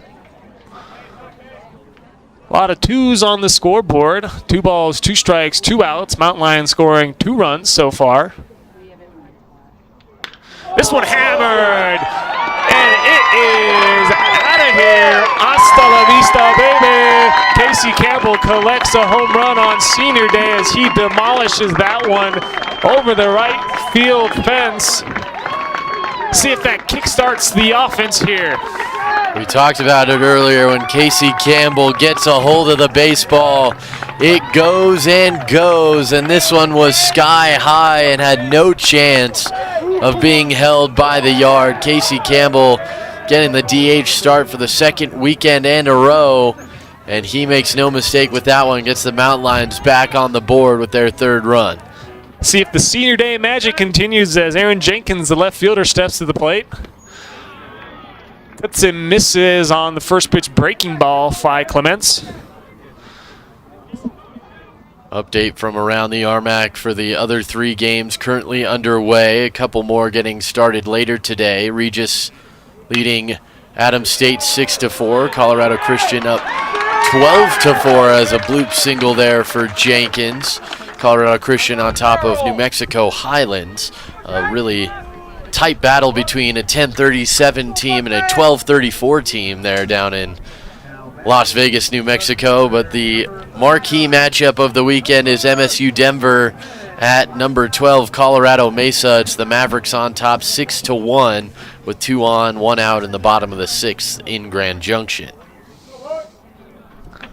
So after getting 2 quick outs here to start the bottom of the 6th inning, Clements gives up a long ball to Campbell and then a bloop single to Jenkins, which will warrant a mound visit by the pitching coach for CSUP. They do have a right-hander, it looks like, in the bullpen. Yeah, the big pole that holds up our backstop here is right in front of them from our vantage point, so we're able to see a number on who's throwing over there. We'll pass that information along to you, but this just a pitching coach out there for CSU Pueblo, trying to calm down Clements, let him know that this is probably his last inning, whether he gets a final out or not. But if he continues to have some issues, they may bring in an opportunity as you look at that absolute, no doubt bomb from Casey Campbell. I mean, Borjas took 3 steps and watched it go. You can kiss that one goodbye for sure. Yoinks that first pitch breaking ball into the lefty's batter's box. After that mound visit does Clements. So ahead in the count is the catcher Tyler Buckman. 0 for 2 so far today. Let's keep these bats going here, Jake, and see what'll happen. Just got to keep the line moving here if you're the Mountain Lions. There's no stranger to scoring 5 runs in an inning in the RMAC, but especially here with 2 outs, you just want to keep that line moving, keep the momentum going, and then you can pick up where you left off in the 7th. Fastball skied out of play, back behind home plate. 2-0 count. Buckman wanted the fastball, got it, took a rip at it, but just underneath it. As the momentum slowly shifting back towards the home team here in the 6th inning. Good breaking ball there by Clements. I think the fans are like, hey man, that ball was called a ball for us when our guy's on the mound, but then called a strike when our hitters are up. That'd be the UCCS fans. So regardless, it's a 2-2 count. That borderline pitch was called a strike. This one lifted deep into center field, off the glove of the center fielder Kelly. Around third is Jenkins. He's going to score with a headline dive. So the deficit now cut to 4. Kelly's been making some nice plays out in the center field. I think a little too nonchalant on that one as it tips off his glove. Buckman hammered that one to deep center. I thought it might be one of those where an unfortunate outcome after a good swing. We've seen a lot of those from the UCCS hitters, but maybe the baseball gods, knowing it's senior day, Jake, allowing that one to fall, and I'm sure it'll be ruled a base hit, an RBI double for the catcher. We'll wait on the decision, but either way, the Mountain Lions cutting the lead in half, and that will be the end of the day for Tyler Clements. Can't hang his head because he has pitched very well. As a big round of applause from the Thunderwolf faithful here in Colorado Springs. We'll take a step aside as we have a pitching change for the Thunderwolves in the bottom of the 6th.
A solid outing by the Thunderwolves pitcher, Clements, as he's still responsible for the runner on second. That's Buckman.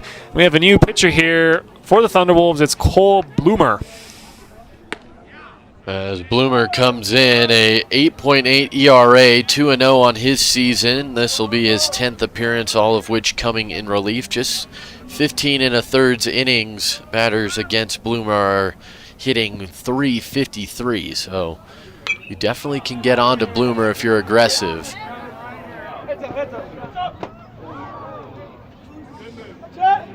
That foul ball into the stands here at Mountain Lion Park, just missing one of the Mountain Lion faithful as Colton Trudeau faces a 1-1 count. Clements, like we talked about, it's not an outing where you just want to hang your head down. He performed quite well, collecting 5 strikeouts, 4 runs, all earned, and he still is responsible for Buckman on second. He only gave up 7 hits and 25 batters faced. Looks to see if Bloomer can pick him up here with 2 outs in the bottom of the 6th. Trudeau, the senior, looking to collect his first base hit and RBI of the afternoon. That was a nasty curveball. That one just missed, but that had some serious bite on it. The count even at 2-2 with 2 outs. Buckman on second. Here it comes. Back with the curveball and called a ball. That is a pretty filthy pitch, Jake, as you say. But misses high with that one, so the count runs full. 3-2, 2 outs, and a balk is called. That is the 3rd balk of the game that we've seen, as now up to third is Tyler Buckman, and it was a double, so an RBI double for Buckman in the book. I think that's a right decision. You can't assume that that play would be made out in center field. I mean, he hammered that ball.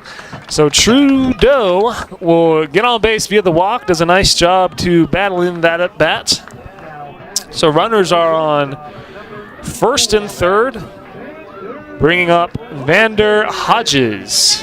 And you saw the replay of the balk there, puts the hand into the glove, which commits you to come set, but then broke his hands again and kind of rocked on the mound. So you can't do that if you're a pitcher. Once you bring your hands together, you have to start your motion. And in a similar spot to yesterday is Vander Hodges. He hit a clutch home run yesterday, put the Mountain Lions out in front. This one will cut the lead just down to 1 as he takes breaking ball up in the zone, ahead in the count, 2-0. As we'll have a quick little chat here as Macias goes and talks to Bloomer. I think also coming in is Kyson Howard. One of the infielders also has one of those pitch comm systems, so I'm wondering if there's an issue with signs here or making sure that everyone's on the same page. It looked like Macias got a little crossed up on the previous pitch, and obviously if you are receiving basically rocks that are being hurled at you at 80 mile an hour plus, you want to make sure you know what's coming. This one kicks away from the catcher Macias. Nice job there by Trudeau to advance 90 feet. So we have runners on second and third. 3-0 count to Hodges, no doubt, with the take sign here from Hadjic.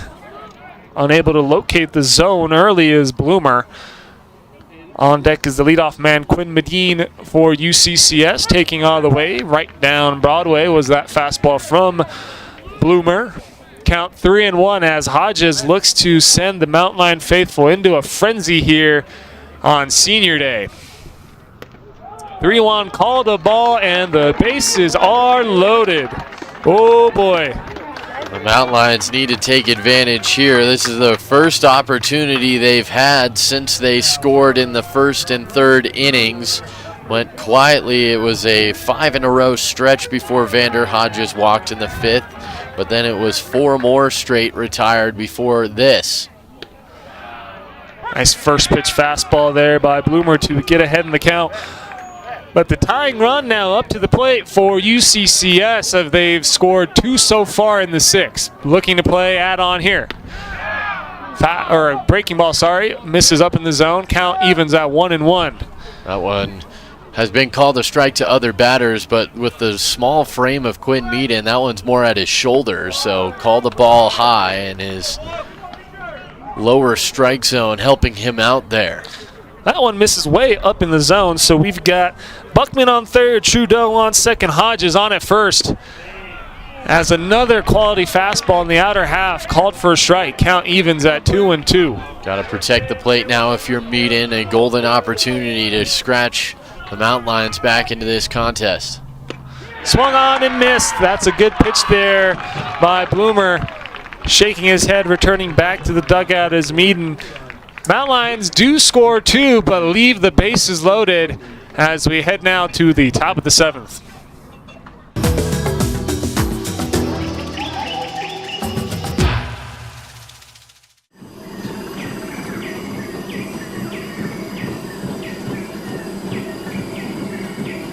The majestic mountain lion, the perfect combination of size and deadly agility. This big cat is capable of speeds of 40 to 50 miles per hour, when properly motivated. UCCS, find your inner mountain lion.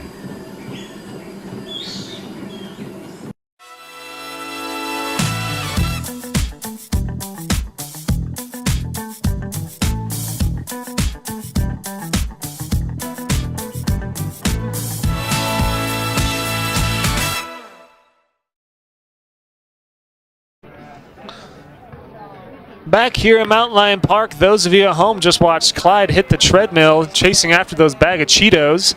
So we look now at the replay of Casey Campbell's no doubter. Look how high that one went up the berm, as he knew it right off the bat. Mountain Lions cutting into the lead. Sorry, Jake, in that 6th inning, but unable to capitalize with the bases loaded jam. You're all good. And Casey Campbell, when he hits a home run, he usually knows about it because it goes and goes and goes, and that one was no different. And there are a few guys that can direct one over that batter's eye in center field, but Casey Campbell has done that on several occasions, and he's got quite the bat, as Castaneda, who is one of those folks as well that can really hammer the baseball, leads off. See if Jordan Brown, got a little confused there, Jordan Brown on the mound can navigate this tricky hitter for Thunderwolves. Overthrew that one as he spikes the fastball in the left-handed batter's box. I told Dom I would give him a shout out. That's Dom on the wild pitch right there, collecting the ball. Doing a nice job with the home plate umpire, making sure we've got baseballs here this afternoon.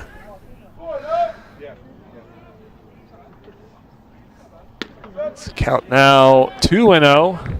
Not sure if you know this, Dom, or Jake, but Dom played for the alumni team during the fall alumni game, and he hit a nuke for us. So we were all fired up. An Oppo Taco shot. As Brown now down in the count 2-0. I was not aware of that. That one a cue ball in between the pitcher and the first baseman. No real play there, as Stubbings also went for the ball. Kind of hit in that no man's land. Again, the cue shot right off the end of the bat. Does not look pretty in person, but in the box score, that'll be a base hit for Castaneda. Absolutely, and just a tough play going away from the plate for Jordan Brown, and obviously Stubbings trying to make a play on it as well. Nobody there to receive the ball at first base, and a nice, essentially bunt single for Castaneda. This one, ball in the dirt, nice read there by Castaneda. He read that down all the way. The good base runners, they don't have to wait until that ball really gets away from the catcher before they make their move to the next bag. A lot of the good ones can see the trajectory out of the hand Also recognizing that was a breaking ball with some funkier spin. Difficult play for Buckman, as Castaneda is now on second base. Borjas, the right fielder, 2 for 3 today. He scored on both of those base hits. A few RBIs and a stolen base for the right fielder.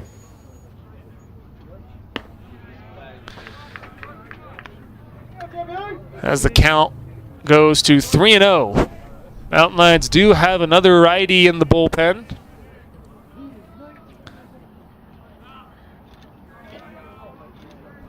Brown so far 1 1/3 innings pitched.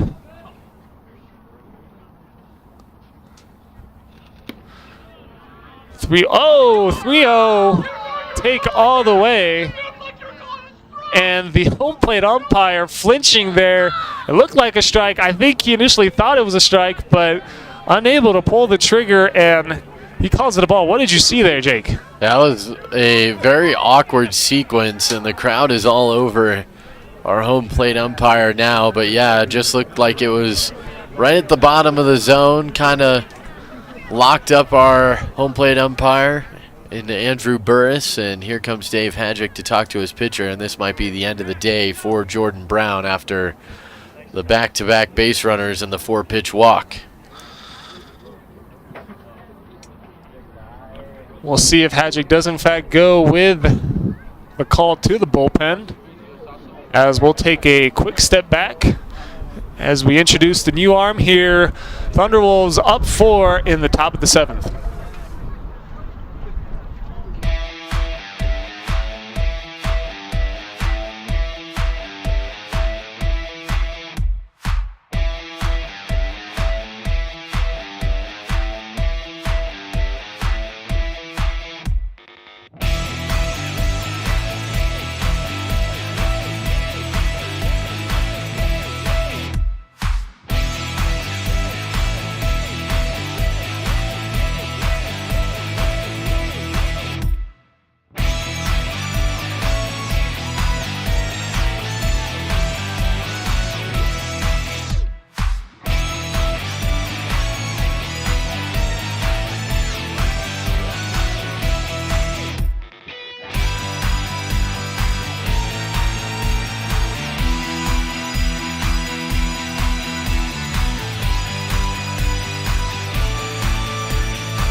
Back here at Mountain Lion Park, as we're going to take a quick look into that no call, or the called ball in the previous at-bat.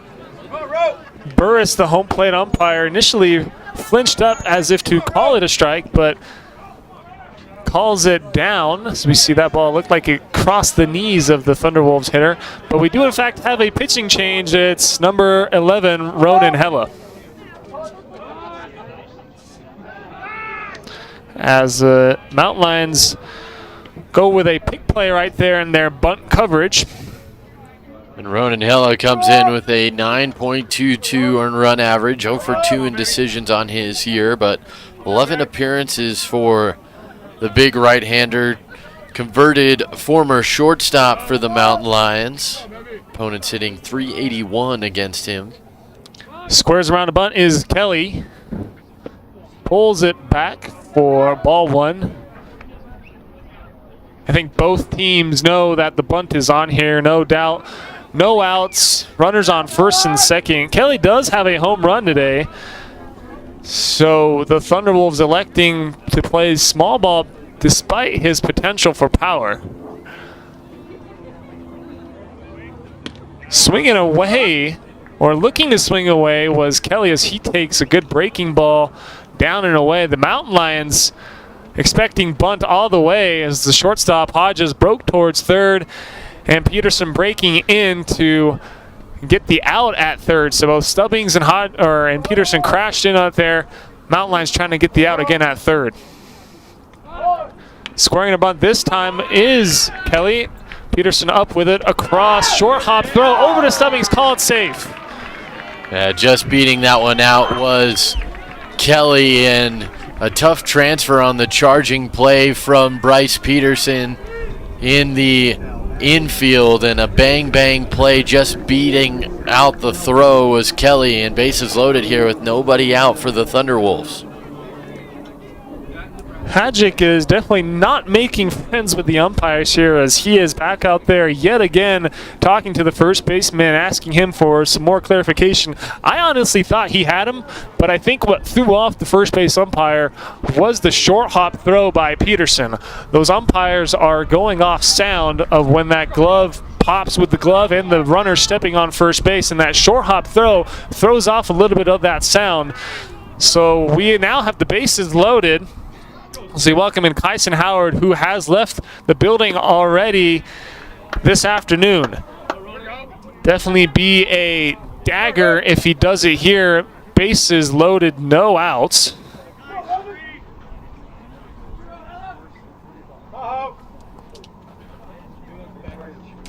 Hello with the signs. Looks back at second. The 1-0 pitch. Ball in the dirt. Nice block there by Buckman.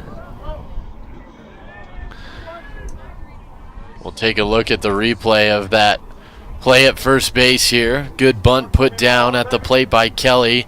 You see that little bobble in the transfer, and really close play there at first. 2-0 is the count. Now 3-0 as Hella misses up and away. All the way, here we go, all the way back. In jeopardy of walking a run in, unable to find the strike zone against Howard. Howard 2 for 3 with that home run. Also a strikeout looking, no doubt taking all the way here. Squares around a bunt, and that's called a strike. On the Mountain Lions, I'm not too much of a fan of that one. I mean, there's a right and wrong way to play baseball, and I'm not here to say what's right or wrong, but taking all the way, squaring around the bunt to try and lure that pitcher to throw a ball, but Hella able to locate that fastball in the outer half. This one, a high chopper over Peterson's head, wave on at third. Throw is into second base, so the Thunderwolves able to play add-on. Castaneda scores from third, then Borjas in from second base. The lead now back to 6 as Howard hit a high chopper over Peterson's head. If you're the Mountain Lions, you do want that ground ball, Jake, but hit in an inopportune location. Peterson unable to make the play. Yeah, just out of his reach over his head for Bryce Peterson over at third base, and a 2-run single for Kyson Howard. A 4 RBI day. That moves him to 3 for 4 on the afternoon. And all that commotion, Kelly does go first to third, so runners are on first and third as this one is lifted into right field. Meaden is under it, sets up for the throw home. Here it comes. It's up the line and in safely. At home is Kelly. As on the throw, Howard alertly moves up 90 feet into second base. A little too high to be cut off by Caleb Stubbings in the infield, but trying to fire it back quickly, it was Buckman. And moving up on the throw as well is Kyson Howard. So that'll be the first out of this long top of the 7th. Thunderwolves already scoring 3 so far. Stone up to the plate for his 4th plate appearance. He's only had 1 official at bat, and he struck out on that one back in the 5th inning. On board twice via the walk. Hello looks back at second base. Long look back at the base runner. Howard delivers the pitch, called the ball.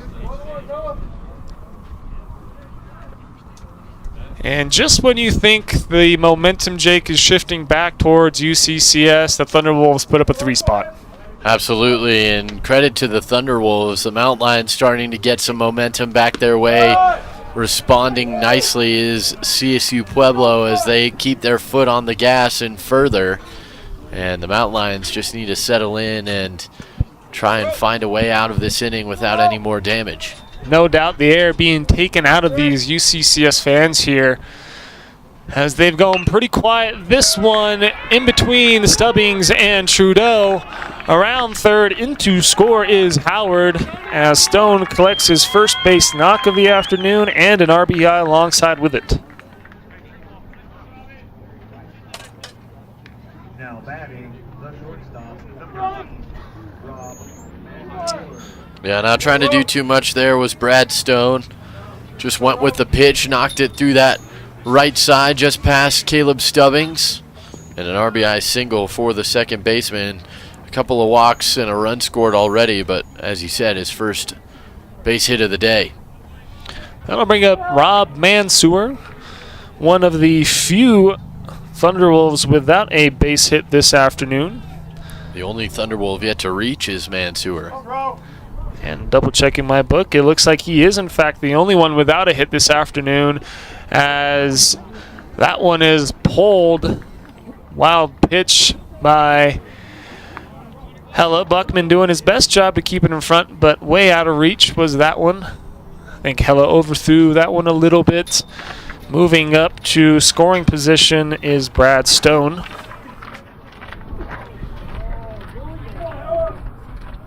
Four-run 7th inning here for CSU Pueblo.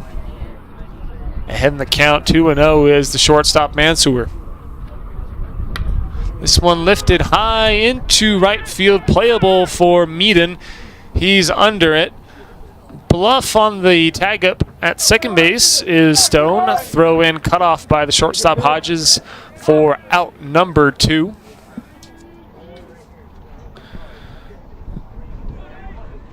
Two gone here in a busy top of the 7th, which will bring up a pinch hitter. Big right-hander for, or big righty hitter from CSU Pueblo. That's Edmund King. Batting .344 going into this afternoon. Pinch hitting in place of Noah Williams, the leadoff man.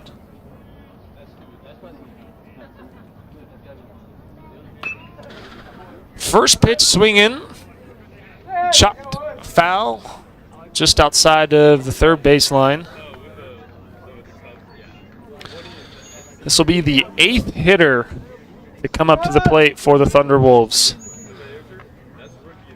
And a lot of traffic on the bases and a lot of runs in as the Thunderwolves almost doubling up in the hits total. 13 hits for CSUP and only 7 for UCCS. Nice job there by Hella with a front door breaking ball to quickly get ahead in the count 0-2.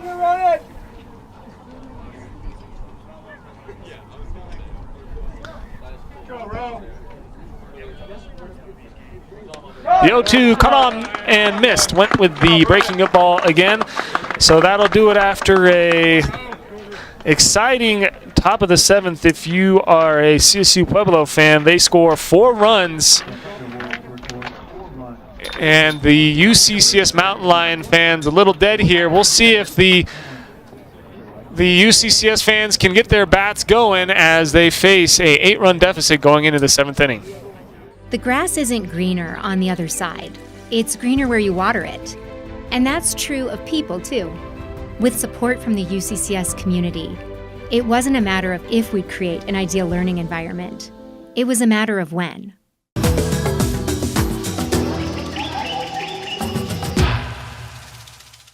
The mountain lion is one of the strongest members of the feline family. The average mountain lion lives 5 times a day and consumes up to 3 times its weight in protein. It shares many characteristics with its domestic counterparts, the good and the bad. UCCS. Find your inner mountain lion. Last chance here for the Mountain Lions for Game 1 of this Saturday doubleheader as we look back to a busy top of the 7th. Thunderwolves scoring 4. Started off with a Q shot base hit by Castaneda. Then with Hella on the bump, that one rolled into left field. That'll score 2 for the Thunderwolves. As now Bryce Peterson, the third baseman for UCCS, steps foot in the box. Those of you watching back home there see the base hit there by Stone, who also collected an RBI. Peterson takes strike 1 on the outer half. And I'm a little worried here, Jake, going into the second game of the doubleheader. Not a lot of life here. And it's hard to blame the UCCS ball players, but a deflating, very deflating 7th inning. Absolutely, and you have to imagine that these fans will get a little snack in between games, get a little rejuvenized before the next one starts. Always a clean sheet once you get going into that next game, but certainly need to find a way to find some more energy for this ballpark, because as you said, after that big 4-run inning in the 7th, 8-run lead for the Thunderwolves has gotten pretty quiet around the diamond here. Well, maybe you and I can go out back and drink a Red Bull. And we still have Game 1 to finish up here. Peterson down the count 1-2, takes a fastball, strike 3 called. Nice job there by the Thunderwolves pitcher.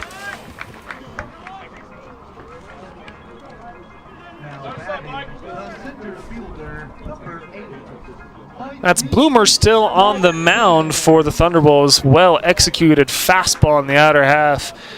Catches Peterson looking for out number 1. As Mikey Brinton, the center fielder, takes strike 1 on the inner half this time. Brinton looking for his first base hit still. As it is a double header, so this will be the last inning of Game 1. They've got to score a lot of runs real quick here as they face an 8-run deficit.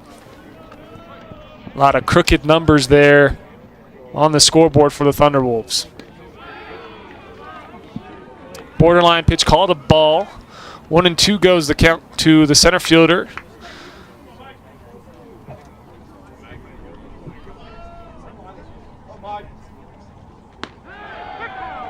Breaking ball, caught looking again is Brinton. So back-to-back strikeouts looking to start the bottom of the 7th inning, and we are down to our final out as Caleb Stubbing steps to the plate. He's made some loud contact throughout the game today, but unable to get in the box score with that base hit. See if he can collect perhaps even a home run here to keep the at-bats going for the Mountain Lions.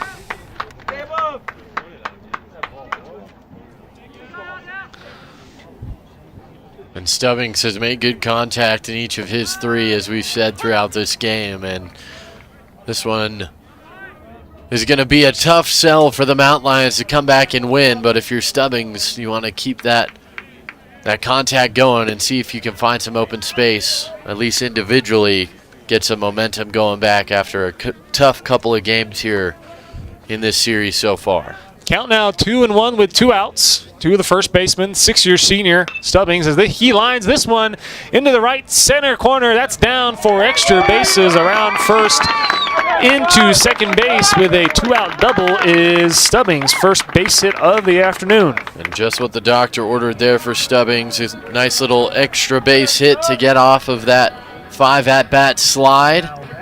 And now it'll turn it over for Casey Campbell that hit that absolute just bomb in the 6th inning. And Campbell terminated that one as Stubbings takes his lead off second base. Takes first pitch, called a strike. I'm going to go to a commercial break and then come back after the game's over.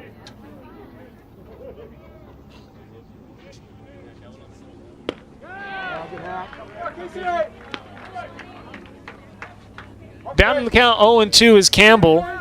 Swung over top of the breaking ball from Bloomer. The 0-2, another breaking ball, strike 3 called, so that'll do it here in game 1 on this Saturday. We still have another one coming up next as UCCS falls 12-4 to the Thunderwolves.